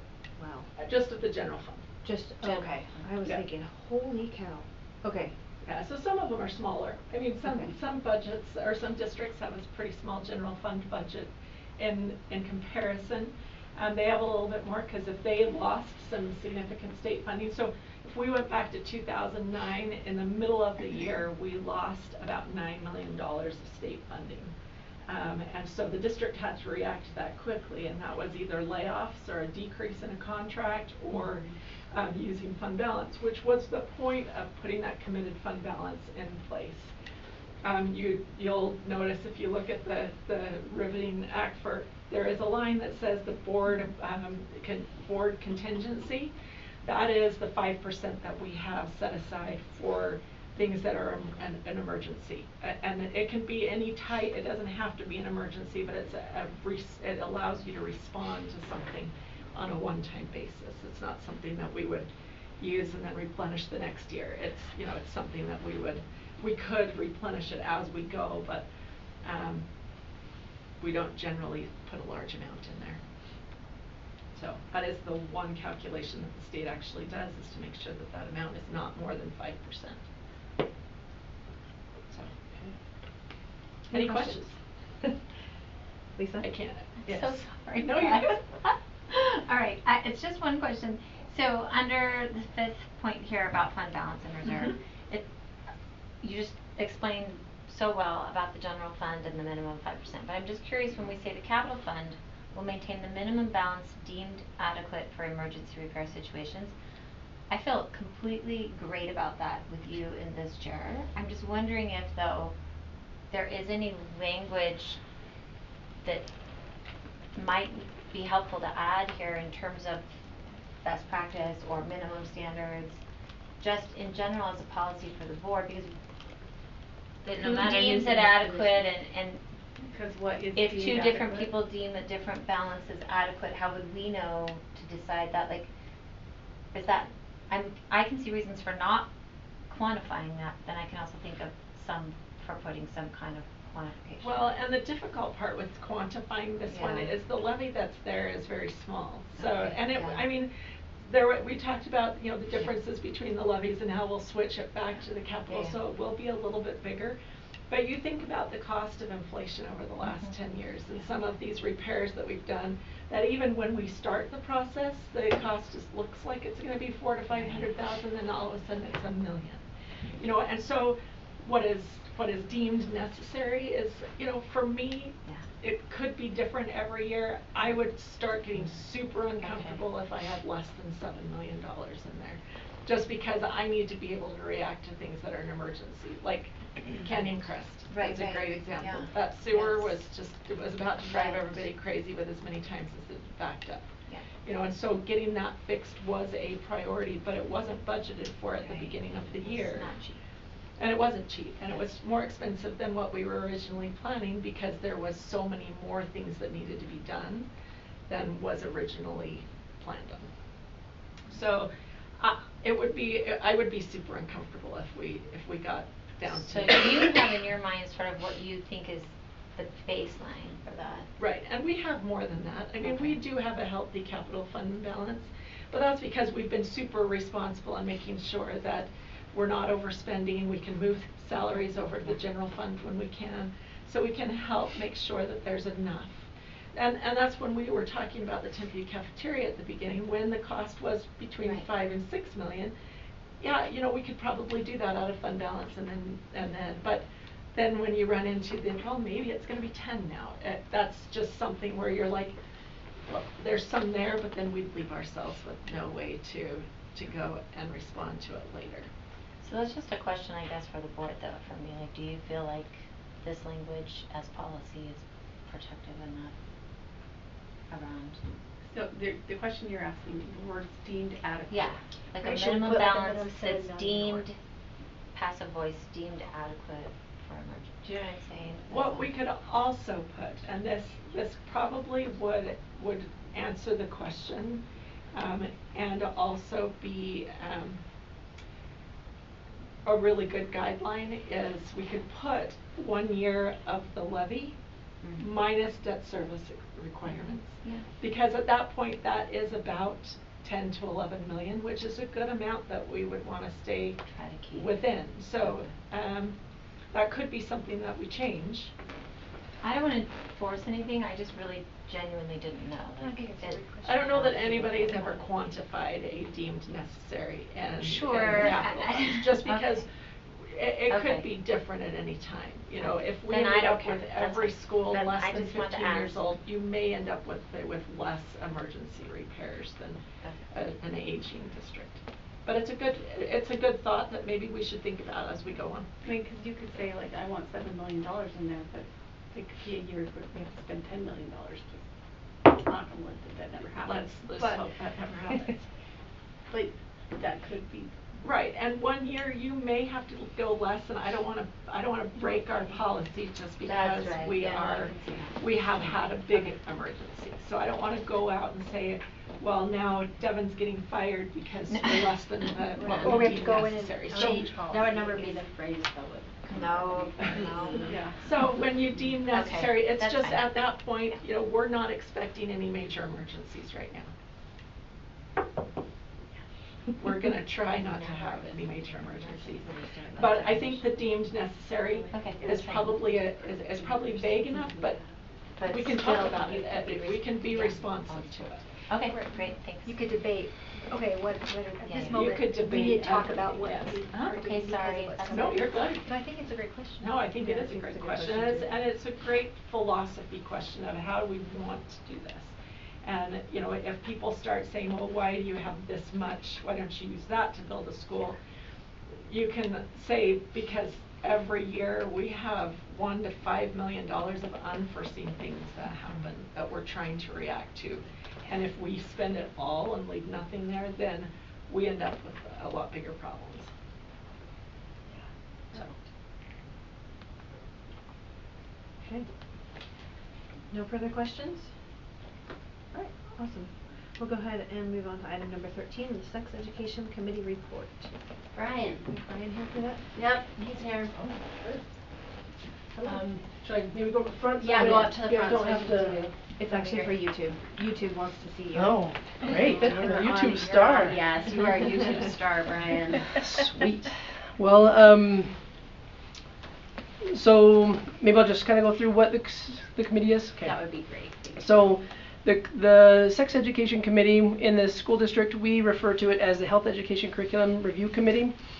And it's, the main role of it is to approve any kind of materials and guest presenters that teach sex education, any kind of sex education instruction in the school district. The committee is made up of a board member, Meg, that's with us. Then we have parents, and the parents we have to have at least the same number of parents as we do as district employees. We have a health professional or two, school health educators and administrators are all on this committee. And when we're on this committee, we represent the school board in the decision that we make, and that's why it's important for you guys to, approve those that are on this board, on this committee, excuse me. And typically this happens August 1st. We're a little late on this, but we're going to get there and get back on track. And we meet at least once a year, more if necessary, depending on presenters, people that want to present to our schools, to our students. And I think that's kind of covers the main purpose of the committee. I don't know if you have any, then I can answer any questions that you might have about the committee. So you just said the board has to approve who's on the committee? We'll do that in the January meeting. Okay, because I'm looking at the business No, you're like, items you and didn't I'm put that on there, Wendy. Nope, I didn't. It's not there. No, it's not. Okay. And how are parent members selected? Great question. We have a rotation with all of our schools. They're on 2 years on, 1 year off. So then the principals reach out to the parents and ask them to be a part of it. Go ahead. Well, I was going to just say, like, how did we get two parents from Edgemont and not, like, We had two that wanted to, and so and there we was. didn't have some from other schools? We do have a couple of schools that were not able to get us names that are supposed to be on the rotation, but we can have more than what's here. So we just said 2 people want to be on it. We'll take 2 members from Edgemont. That was my question, yeah. Yeah. Any other questions? Is this the most exciting committee you've ever served on, Brian? You know what? It is a good group of people. They have great things to say and very engaged. So. Good, that's awesome. Love that. Do you But make no, it's not decisions the around most. curriculum? What are the decisions that get made by the committee, I guess? Yeah. So if typically, a couple of years ago when I was on the committee, they had a new maturation curriculum that was being proposed to be used in Provo School District. So that was one thing that we approved then. It might also be guest presenters that companies that have some content that they think will be really good for our students, and it's our job to review, does this align with our standards? Is it something that this presentation can do better than our teachers are already doing, and just trying to make those decisions. And there's some criteria that we kind of follow to whether or not we approve or disapprove. Yeah, and also making sure it's within state guidelines as well. Yeah, there's state rules and state school board rules and laws that kind of govern this whole process that we try to follow. Great. Thank you so much Okay. for being here. We appreciate it. Thanks. Okay, item 14, the Provo High School Consultant RFP. Who do we have for that? Devin? Are you doing that? I thought that you were. No, I don't have any of that. I don't have any of the information from it. I don't have any of the information. They did not give me the information, so I think we'll take this off of Yeah, the, we will. the agenda. I don't know who they. I just know that there were 2 that were finalists. So there are 2 that are So we'll bring it finalists. later. Okay, we'll So talk about it in I don't January. know if they never brought it to me. So I thought they brought it to you. No. So. All right. Okay, no problem. I'm not Then we are really on time. Excellent. Oh my gosh, I'm so excited. And I will see if there is any update. Okay, great. Okay, perfect.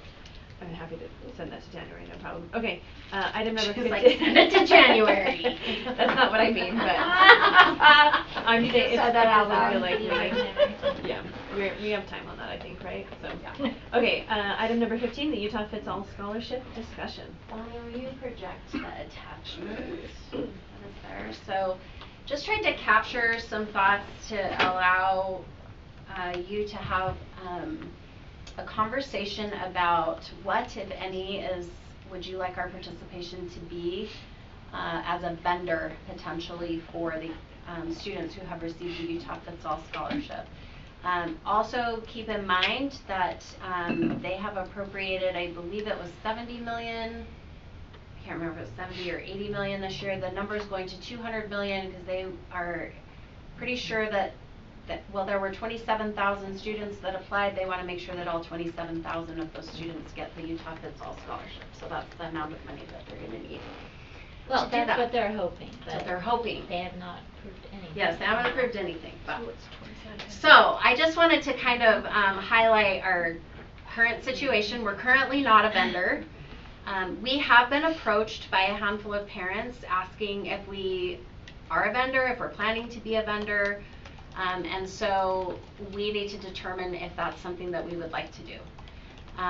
It doesn't mean that we have to provide access to every single program. We can pick and choose what we're a vendor in, basically. So for example, you could choose to be a vendor just for extracurricular activities at the high school level and provide those opportunities for students.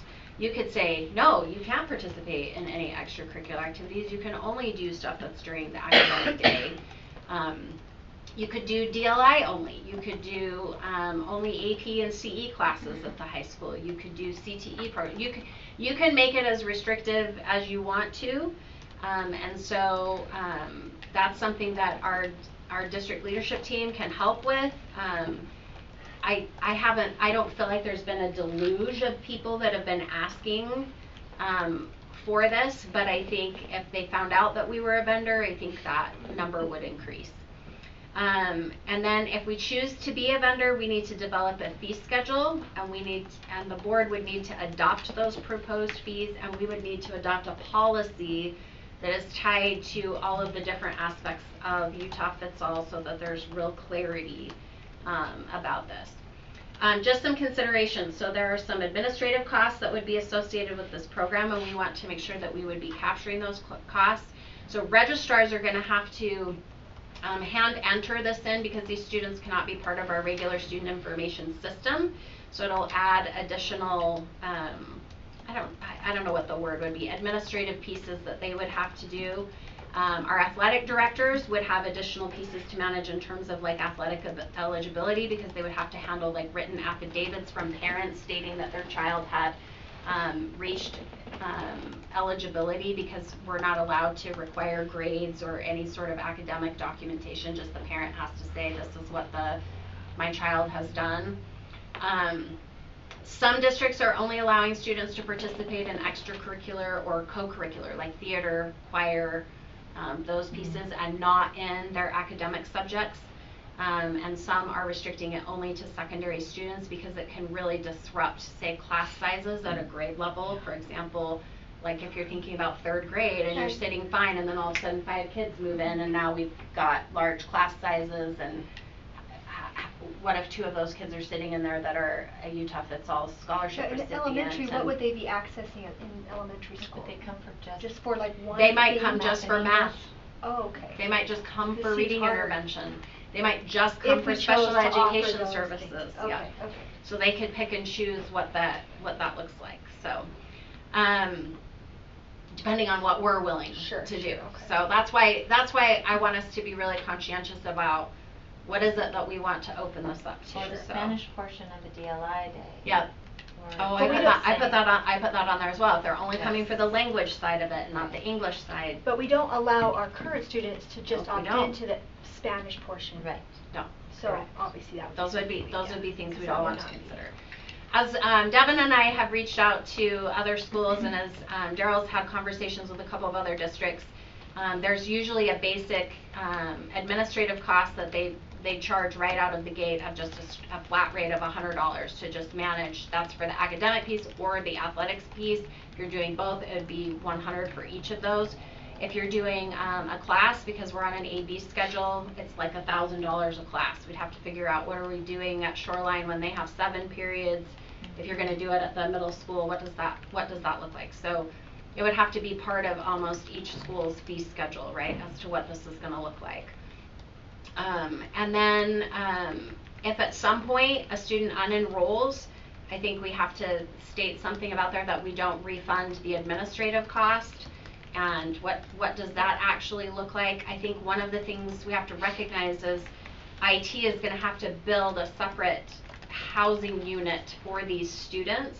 And when a student enrolls in that course, the teacher will have to log out of their current class and log into a different system to access that, which likely means they will have to build a different Canvas page for that as well, so to make that sync. And so we just need to recognize that we're asking a lot of our teachers, and so part of this needs to be, what does that compensation look like for that teacher that's taking on those particular students, and what that might look like. So I just wrote in some benefits and then some challenges. I mean, obviously it demonstrates we're trying to be partners with parents. We know that we have students that may have some really specific needs, and they're trying to meet those needs of their students, but they would still like their child to access choir or an EP course or something like that. And when we don't do that, then it doesn't make us available to that. It could boost numbers of students enrolled. Say if a student comes for robotics or something like that, and maybe we're sitting in a class of 8, and because of the scholarship, we can get that class up to 15. I don't know what that might look like, but it could support that. And generally, once students start coming into public school, they generally start to increase. If they feel connected to the school, they will start to increase their overall enrollment at the school. That may happen. It does recapture some of the funding that we lose as a result, although I don't feel like that's a benefit that is a primary benefit that we would look at all when you look at the challenges that we face. So this just kind of goes through and talks about entering the grades. If the classroom program is not full but the enrollment increases, then what is our obligation to that student? I asked a specific question for Meg because we have had several parents ask if they can just participate in the language only side of DLI, and we have not done that. So next steps, just to have a conversation. Is this something you want to do? In what capacity? And I can share with you at some point what our district leadership team feels, but I think you guys need to have that conversation first, and then we would need to develop policies and fee schedules and be very explicit about what we're going to provide. Can I ask a quick question? You bet. So on the co-curricular, extracurricular, right now, can't private school students already access those? Is this different? Yeah. Yes, they can, So- but they're dual enrolled, so they go I through a see. dual enrollment process. Okay. So if I'm at, say, a private school, Yeah. and I am not a Utah Fits All recipient, Okay. then I'm dual enrolled, and we're capturing the WPU for that kid Okay. for the periods that they're enrolled. Okay. If they're a Utah Fits All, I can't capture the WPU, so we have to charge through this, or we get no compensation. Okay, but they Utah Fits All, they can't just access that extracurricular like a private school student who's not taking the scholarship can, right? Yes, they Even can if just the access. two kids are the same school, one is on a Utah Fits All, one's not, both want Both can access it. It's just one's going to be paid for through Utah Fits All, and the other, if it's extracurricular, the other So one, the WPU parent's is just just- paying for it. What about kids who are just homeschooled without the Utah Fits All? They have access to They it, have right? they have access to it. Are Yep. they dual enrolled? Yes, so Okay. then we can capture, not in extracurriculars, but that's still protected by state law that if they Okay. live in our boundary, they can access that. But if they're accessing, say, they just come for AP English, for example, then that's dual enrolled and we capture the WPU. Okay, so it's just really the people who accept the scholarship. If they're getting that $8,000. Then that is where we draw that line, and we have to, and we would charge them. Yep. Okay. But if a student is homeschooled right now without Utah Fits All and they are participating in choir or athletics or something like that right now, are we getting any part of the WPU for that? It depends. So if they're taking a choir class at the Okay. school, then yes, we would. They would be a dual enrolled student. like audition But for if the they're school just, play. but if they've just done it after school, then no. But they have rights based on state law to access that. But they would still have to pay your participation fee and the uniform fee and those pieces. Yeah. How many districts right now are participating? A lot. Most of them? Not most of them. I don't know that I would say most, but Alpine and Nebo are, Canyons is, Washington Ogden County, is. Iron, Ogden, Weaver. So we have a lot of model policies we could use, right? I mean, I don't know necessarily models, but we could look into Yep. what other people are doing. Yeah. If we chose not to do it, can someone who lives in Provo go to Alpine or Nebo Yes. and do it there? So Yes. they would still have those. Yep, absolutely.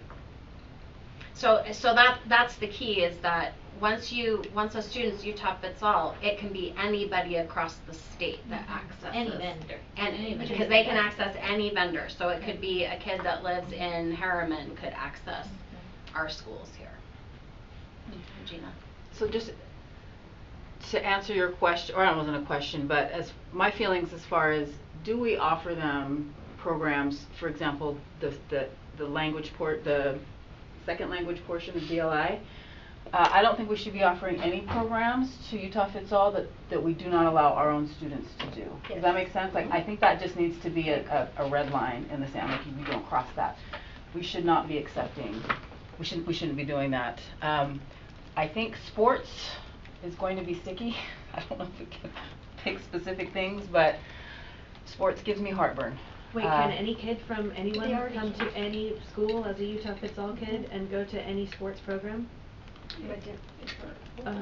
So I don't think that's true. That is On I their, didn't- on their initial eligibility. Yes.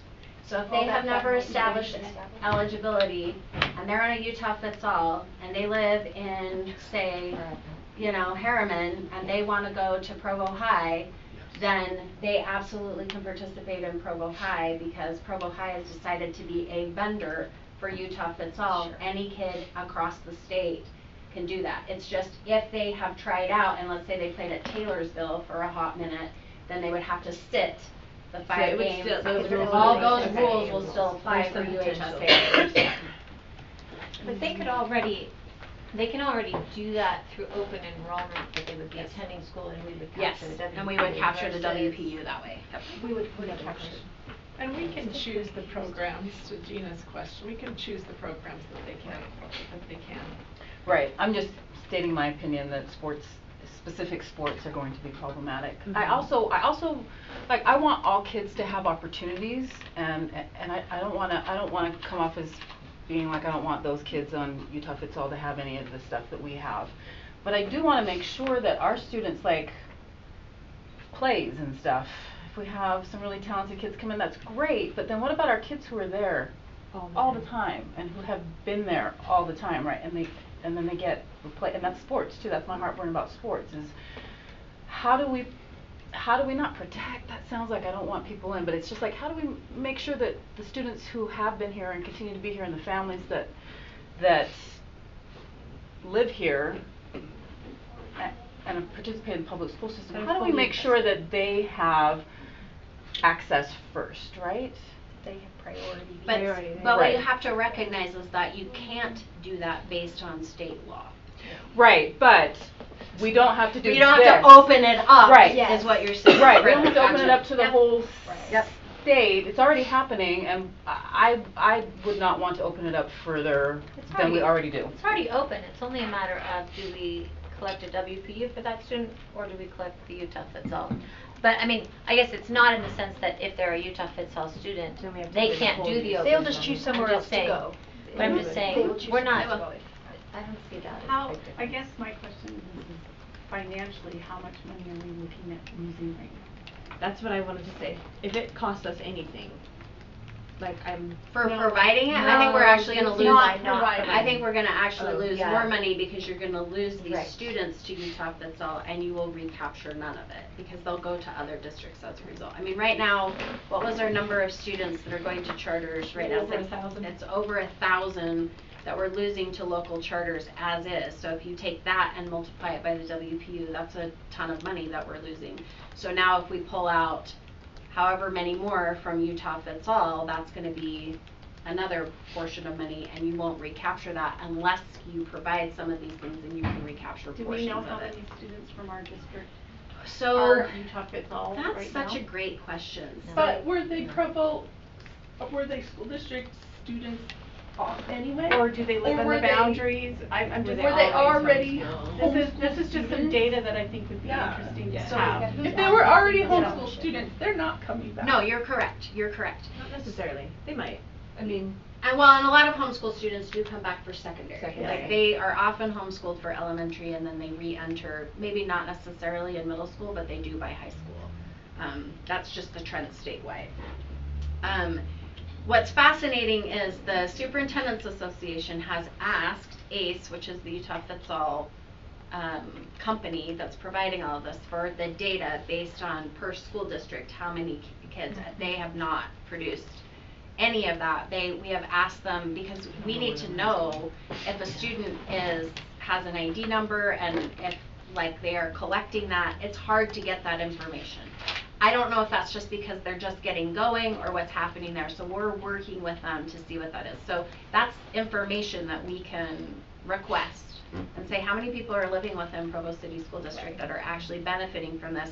Then we can look at our student services enrollment reports to see which portion of these were in school even last year or within the last 2 years that are no longer And is there any way to there. know so that we're not double dipping? I mean, is Well, there- so that's the piece, is that they're supposed to declare when they enroll. It asks now, do you receive a Utah Fits All scholarship? And if they mark yes, then it kicks them out and says they're not a vendor. But what if they're marking no? There's supposed to be some sort of syncing at the state where they're identifying those students and there isn't supposed to be a Well, crossover. and we're talking I don't. $200 million that's going in. That's a lot of money. It is a lot of Understand money, yeah. where- Yeah, how it's allocated. This is, do these scholarship kids, or even the kids who come in right now without the scholarship, do they affect our graduation rates at all?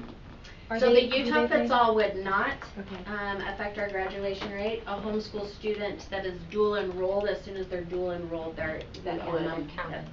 That's interesting to know. I'm on the same page, Gina, a lot of this. My general concern with Utah Fits All is that a lot of the vendors are extracurricular things that a regular parent would have to pay for out of their own pocket, like voice lessons or something like that, right? And I worry if we open it up to our extracurriculars, we're almost doing the same thing, right? We're stuff that our normal parents have to pay out of their pocket for their kid to be in these extracurriculars. These parents get to use the scholarship money. When the program was touted as something for those kids in the low income bracket to be able to attend a private school that will meet their needs. And this program has become bigger than that, and I don't love supporting that because to me this list of benefits is a lot smaller than the list of the challenges. And even with losing some funding, we're also losing students, so we may not, I don't know. I feel like it's not, based on what I know right now, it's not worth trying to provide for them as much as, the individual stories. I mean, you mentioned there's certain families where this could be very helpful, but I think in the long run, the burden, it would be on the teachers, on our system, on the administrative aspect of it. I don't see a compelling reason to do it at this point. Well, that's what my comment was. If it costs us at all. Well, and that's going to be how our do we problem. make sure? How do we make That's gonna sure be it our problem doesn't too. cost us? There's a reason why we dropped e-school.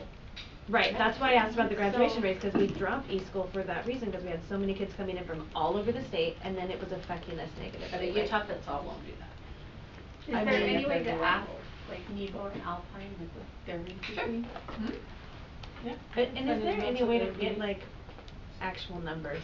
Like, I know that's hard to do, but I mean, like, how much is it really gonna cost us to compensate the teacher for their extra time and to start a new little system and, you know, all these kinds of things. Right, like the charge we charge for a class. Right, if Does we that- are does charging it cover our $1,000, costs is it or really not? going to cover our cost? At least ask our neighboring districts that are doing absolutely. it, Yeah. if they feel, then. Like, are we gonna have to hire another, put in another Another- FTE to manage all of this? That's a big cost right there, right? And I wanna know how the teachers in the other districts are feeling about the like, Okay. are they Extra being work. compensated? And if they are being compensated, is it Worth it. Yeah, is it working out, or is it like not worth it for them? So, I'd like to know that. Guessing, when you say other districts are doing it, have they this current year, they are vendors, or they're setting it up for They next set year? they already- set got it set themselves okay. up as vendors So to start they- July 1. This July one. No, they're Last already July doing one. it. They're already doing it. Yeah. Okay. Spencer's here to take pictures of our student board members, so I just want you to know that. Smile big guy. Yeah. Here today. Yeah. That totally ruined the genuine effect we were going for here. No more candy shots. Don't notice me. Wendy, can you, maybe you did add this, but even ask how many actual Yep, students, I you wrote put that that one down, down? yep. I didn't know if it just the cost. Yep. I actually am asking how many students they have that are I'm enrolled curious, for like- each myself. Well, I would wonder too, if, since we're not offering it in our other neighboring districts, how many Provo kids do they have? That we might attract? I don't think Utah fits all those. Yeah, that's why I don't. That's why we're asking our neighboring districts. Right, but our neighboring districts might. But they might, cause they'll have an address, Yeah, and they'll know. where it is. Right, where they're located. I'm just concerned about all of the admin extra Mhm. and what we're not gonna get back in fees. Or what it's gonna take away from our current students because they're taking extra time out of their days and their energy to put it towards another Yeah. system with Like, UFA how much kids. energy is this gonna be? Because how much on top of your regular job is this? Also, Give in an a, effect. in an academic classroom, like, if you can't put all the students in your class on one Canvas, I'm just thinking through some That's an assignments where you extra give effort. feedback online, right? How does that student participate in a group Canvas Well, and that's what project or that's what I need. discussion? That's what I need to ask probably Chelsea about There because must be a way. because one of the things that happens at the high schools, we often stack classes, but then when they roll it into Canvas, I can roll it into a single roster, but I don't know if that's possible if this has to be outside of the state SIS. Yeah, I don't know how easy that is. She might be like, well, we just click this button. Yeah. Or we buy a one-time thing that will cost us $1,500 and we'll have, I don't know what that looks like. To me, it sounds very complicated, but so do all things with computers. So I don't know that that's helpful. Yeah, so. I think the personnel cost for a medium-sized district like ours is going to be different than it would be in Yes. Alpine and Nebo. Yes, And so I no think that's, question. obviously you would know that, but that's something I wanted to, No. like, we need to look at it, but we also need to be realistic. We are already stretching everybody thin. Right. And so what might not be a big deal for them might be a big deal for us. Speaking of stretching people thin, are we wanting to explore it enough that it is worth asking all these questions, or is there enough hesitation that we probably don't want to move forward anyway, and it would not be a good use of Wendy and Devin's time to ask these questions? That's why I feel like I need to see numbers. just is think how, I need to see Yeah, I think it's worth it. how worth it is it? I think doing our due diligence and making Yeah. sure we're doing our jobs, we need to have the information, and then if people ask, we'll be able to say, Yes. okay, we've looked at it, Yeah. and these are the numbers, let's be honest, I'm not gonna remember any numbers, but I can say, Right, but we we looked at it, yeah. and this is why we Process decided prices against it, taken. right? Or this is why we because either way we go, people are gonna be upset with us, Well, if we accept They might and be if we upset, don't. but one nice thing about Utah fits all, and I can't believe that came out of my mouth, is that they can take it anywhere, and living in Utah County, if we have our neighboring districts, they do have opportunities. So this isn't like, We're not limiting students in program Right. without access to. Right. They do, we know that they can access these. Well, Devin and I will get some answers, and I'll reach out to some of the superintendents too, just to get some feedback. Maybe Christy can help us too with some of the associations and what teachers are saying. I mean, I It's can tell even you point even- blank, there's not a lot of association support for mixing the Utah fits all. Well, I figured that. Yeah, but I will ask. Okay. But I can find out from superintendents too, like what are teachers saying when they have, because there's probably pockets of schools that have this to a much greater degree than others. Yeah. So. I would eventually like to hear, maybe, I don't know if it's tonight, but I would like to hear from your cabinet, like, well, not from your cabinet, but what your discussion was, because there are things that you guys know about that we don't, that maybe we're missing something, so. All right, cabinet, start. We have 10 minutes left. You have on 10 this minutes discussion, here. You guys so- get to. Go ahead, Daryl. Start us off, or Turn Jared. the camera over this way.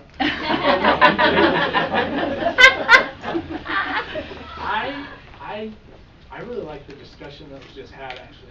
I wouldn't differ from that. I think I'm concerned that the benefits would not outweigh the challenges and the burden that's going to be put on our teachers. And my question, I think, Melanie, I think you asked, I would like to know how many Provo students are even applying for that scholarship, because I would think even if Utah Fitz-All doesn't know, our principals would know, just from sheer communication with families, and I haven't heard of one. So, have you? So I don't think that it's even, you know, I guess what I'm saying is maybe it's better to watch more film on this one and make the plan later, let some other districts experiment with it, and let's jump in at a later date once we have more information.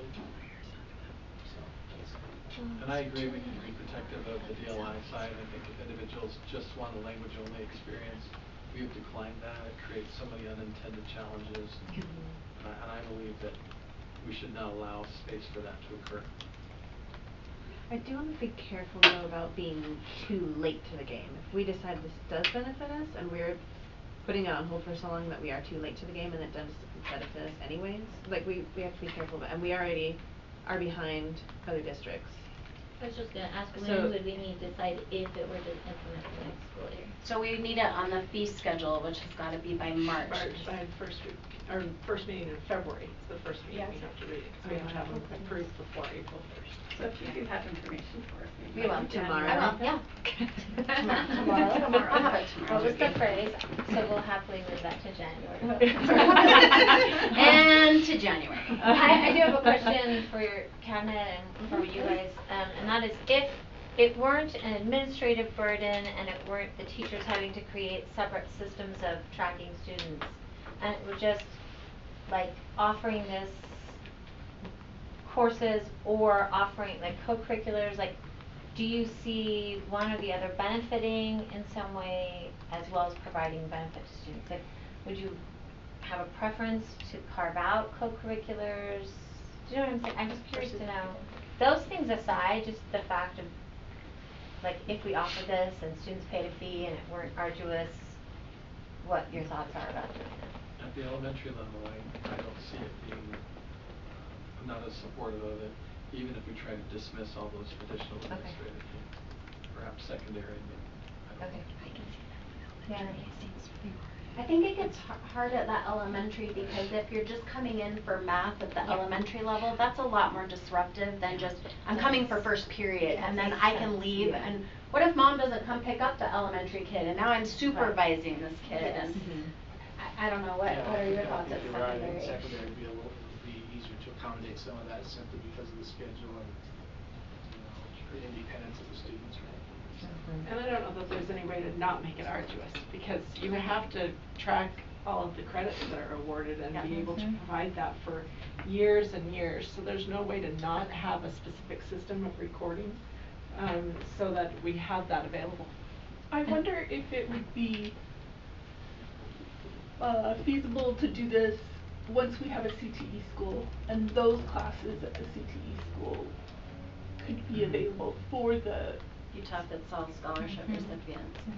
I mean, right now, And it maybe doesn't that's seem the like program it's that a we'll have. possibility, but maybe once we have a CTE school and those kind of classes are in a separate campus and they have a whole separate thing, that might be possible. Which won't be for a couple more years anyways.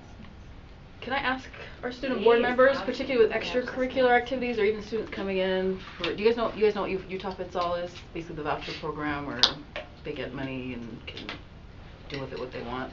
What is your opinion as far as having students come in?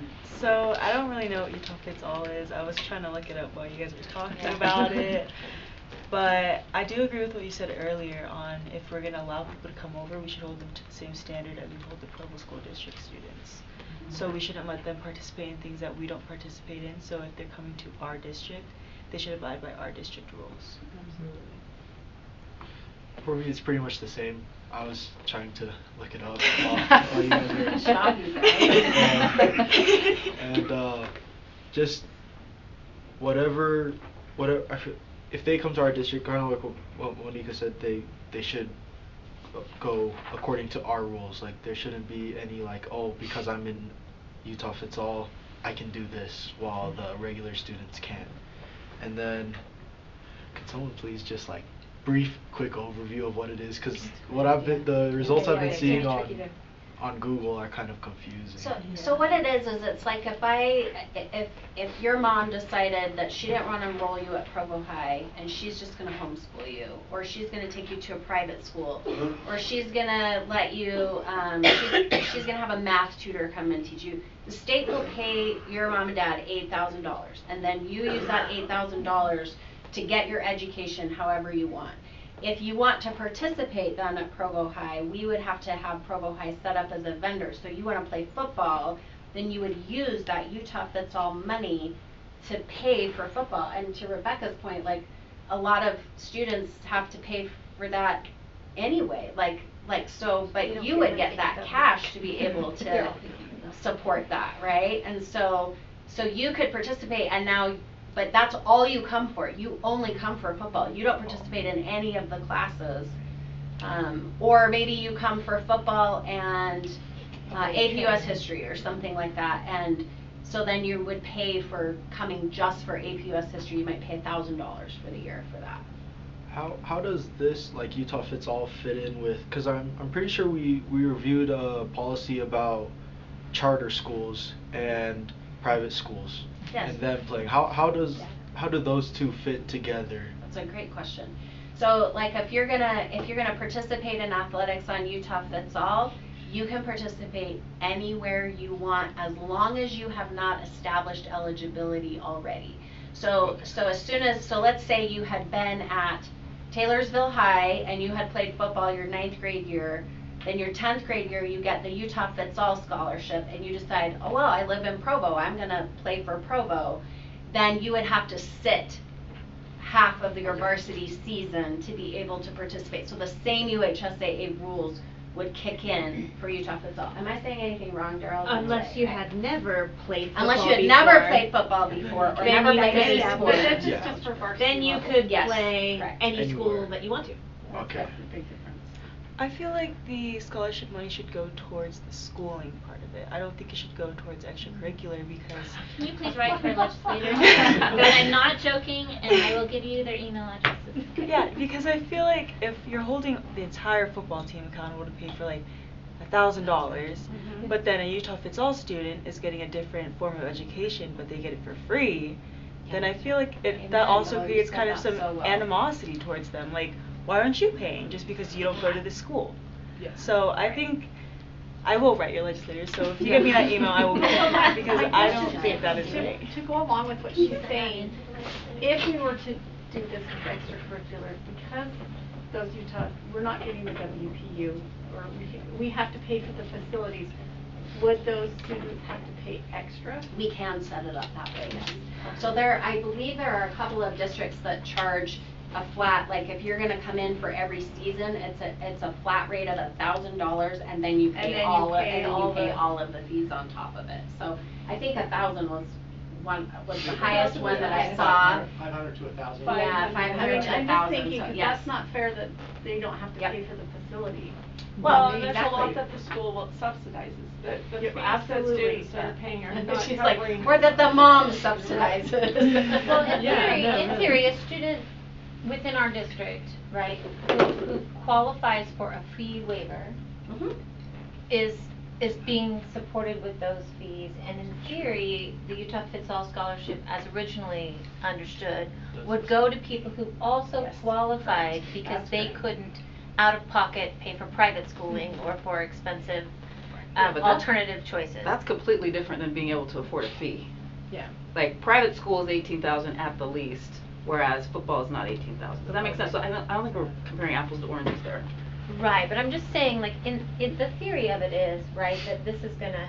It was supposed to have gone to the people who can't afford it in the first place. So it Correct. should, To give them an it option. makes a little bit more sense that way, but it's not Yes. as, if they're approving every last person who applies, I have a hard time believing. Do we have the data? Everyone who Right, applied 'cause was. it opened by brackets, right? It Yeah. opened to that lowest Yeah, bracket, opened by and then brackets. once that enrollment was done, then it went up to the next, by 500%.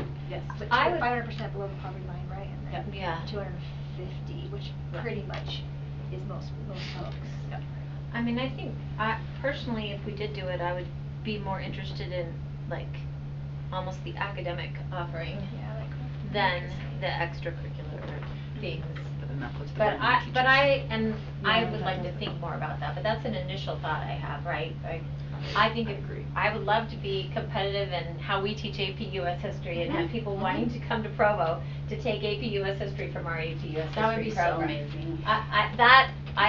I think there's some upside to that, right? And I think it could in fact be something that you would be motivated to create a robust program around it. Like, we have linear algebra, not every high school offers linear algebra. So if you have a high school student and you're wanting to take Lin Al, you can either go to an online class or come take a class from a really great instructor, right? To me, I actually think that is where I start to see some good reasons to consider it if it's not too difficult. I do think it would be really tricky to have someone on your dance company or something who's not part of your school culture or in your other classes, and to have that work just feels a little tricky in a lot of ways. But that doesn't mean I'm opposed to it. That for me, I would fall down on the side first of thinking around the academic pieces in secondary before those other things. Good point. One last clarification, I thought of while you were saying that. So just example, we have a homeschool kid who's not on a scholarship, homeschool kid who is. They both want to play a sport. The W will if we don't open up we don't become a vendor, what happens? I still guess I'm lost with that, but just use homeschool example. The kid that has the scholarship, but we're not a vendor, they still can access our sports. No, they can't. So Once they're okay. Utah fits all, if we are They're not a not vendor, they can't even if access it's homeschool. any program. Okay, even if it's Even if homeschool. I just it's think even if okay. it's homeschool. If they're a homeschool student and they're just trying to access just the extracurricular, don't get the scholarship, they Okay, still have that's to it. pay. We do not capture any of the WPU until they're enrolled in an academic course That's when during they the get the school dual day. school. Okay, I just still not Yeah, no, that's good. No, fair Same enough. to us. And that's better with the honor system, right? On that sense, yes, it is, because they're Yes. not enrolling technically Yeah. in the school. I do think for Right, that's- UHSAA, there's a piece of this because of register my athlete, they're gonna have to go in and show that they're a Utah fits all. So there Okay, will be some check on that piece of it, right? But you can, as a homeschool student right now, dual enroll and take a class or Yeah. Yes, choir yeah, I or just do those other absolutely. things. curious about Yeah. I guess how much we know of a student is accessing a dual enrollment and they have the scholarship, but they're not, I guess that's it. Yeah, so they can't do that. So if they're a Utah fits all, you're not a vendor, they cannot dual enroll. Hutch. No, I think that kind of answered my question. I was thinking, like, what if because the Utah fits all, that's the money they get to use for their schooling. What if they don't use that money for the extracurricular activity, like they pay for that themselves? Then Would they can we- use it for tutoring, they can use it for horseback riding. That He's would- saying would- that would- they still for, play. can they Would pay for being on the football team Yes. on their own, even as Utah fits all? But not if Yes. they've taken the Utah fits all, that's the point. If No, they can still pay for it. They're not gonna know where that money's coming from. Right, so Right. right now there's no difference for extracurriculars. Okay. So. The only difference is that a homeschool student that's not on Utah fits all, they've been given no money to actually pay for that. Only if they have the Utah fits all, then they have $8,000 that's at their disposal. But if they're just paying for it all out of their pocket, you're correct.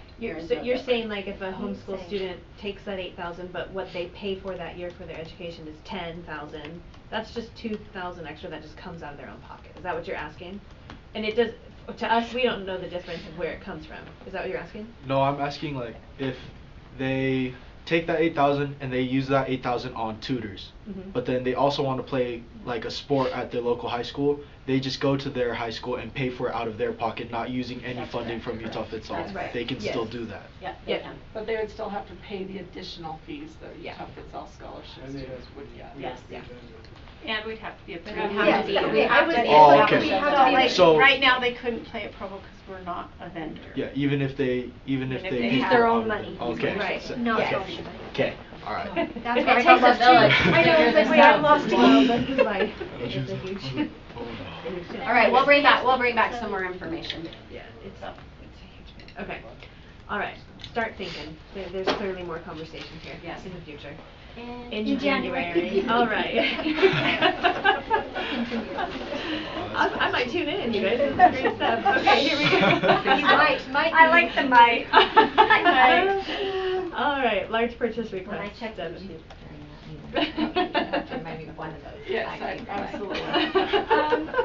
So there's 2 large purchase requests that we're I know what it's asking meaning. to have approved tonight. One is for the last 2 intercom systems at Provo Peaks and Amelia Earhart Elementary Schools. Those are the last 2 that need to be done so we can even become able to do the panic buttons that will be required by the school security bill.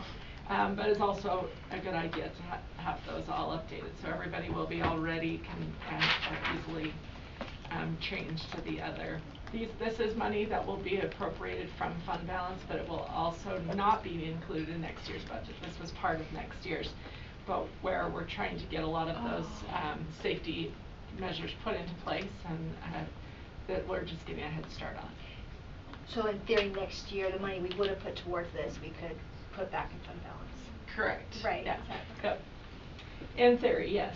Or it could go to just regular expenses, which it generally would. The second one is for the Into Math licenses, for the Into Math and Waggle, because Waggle is fun to say. It's for the 1-year extension for those online licenses. We'll bring back in January the expenditure for the consumables. This is just for the license for the access. In the future, we'll look at doing a longer contract period. This is pretty expensive for a 1-year extension. But state law requires if you do a contract longer than 5 years, it actually has to be built into the RFP, and that's never happened. We generally do a 3 to 5 year, 3-year with a 2-year extension. But if we write it into the RFP, we can do a little bit longer, which might decrease those costs long term, depending on how often we want to do a curriculum cycle. So this is for the 1 year, then we'll get the consumables in January. The reason we're doing it now instead of next year is because costs are going up January 1st significantly. And usually we get a bundle discount, and they're still honoring that even though we're doing one in December to get the old pricing, and then in January the consumables are actually going down in price starting January 1st, and I imagine that is likely because there's more and more people that are just doing it online and not using the printed.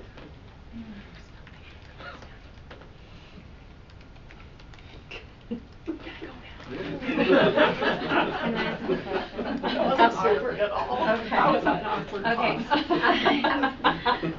I just would love to hear, like, about how effective we think this curriculum is.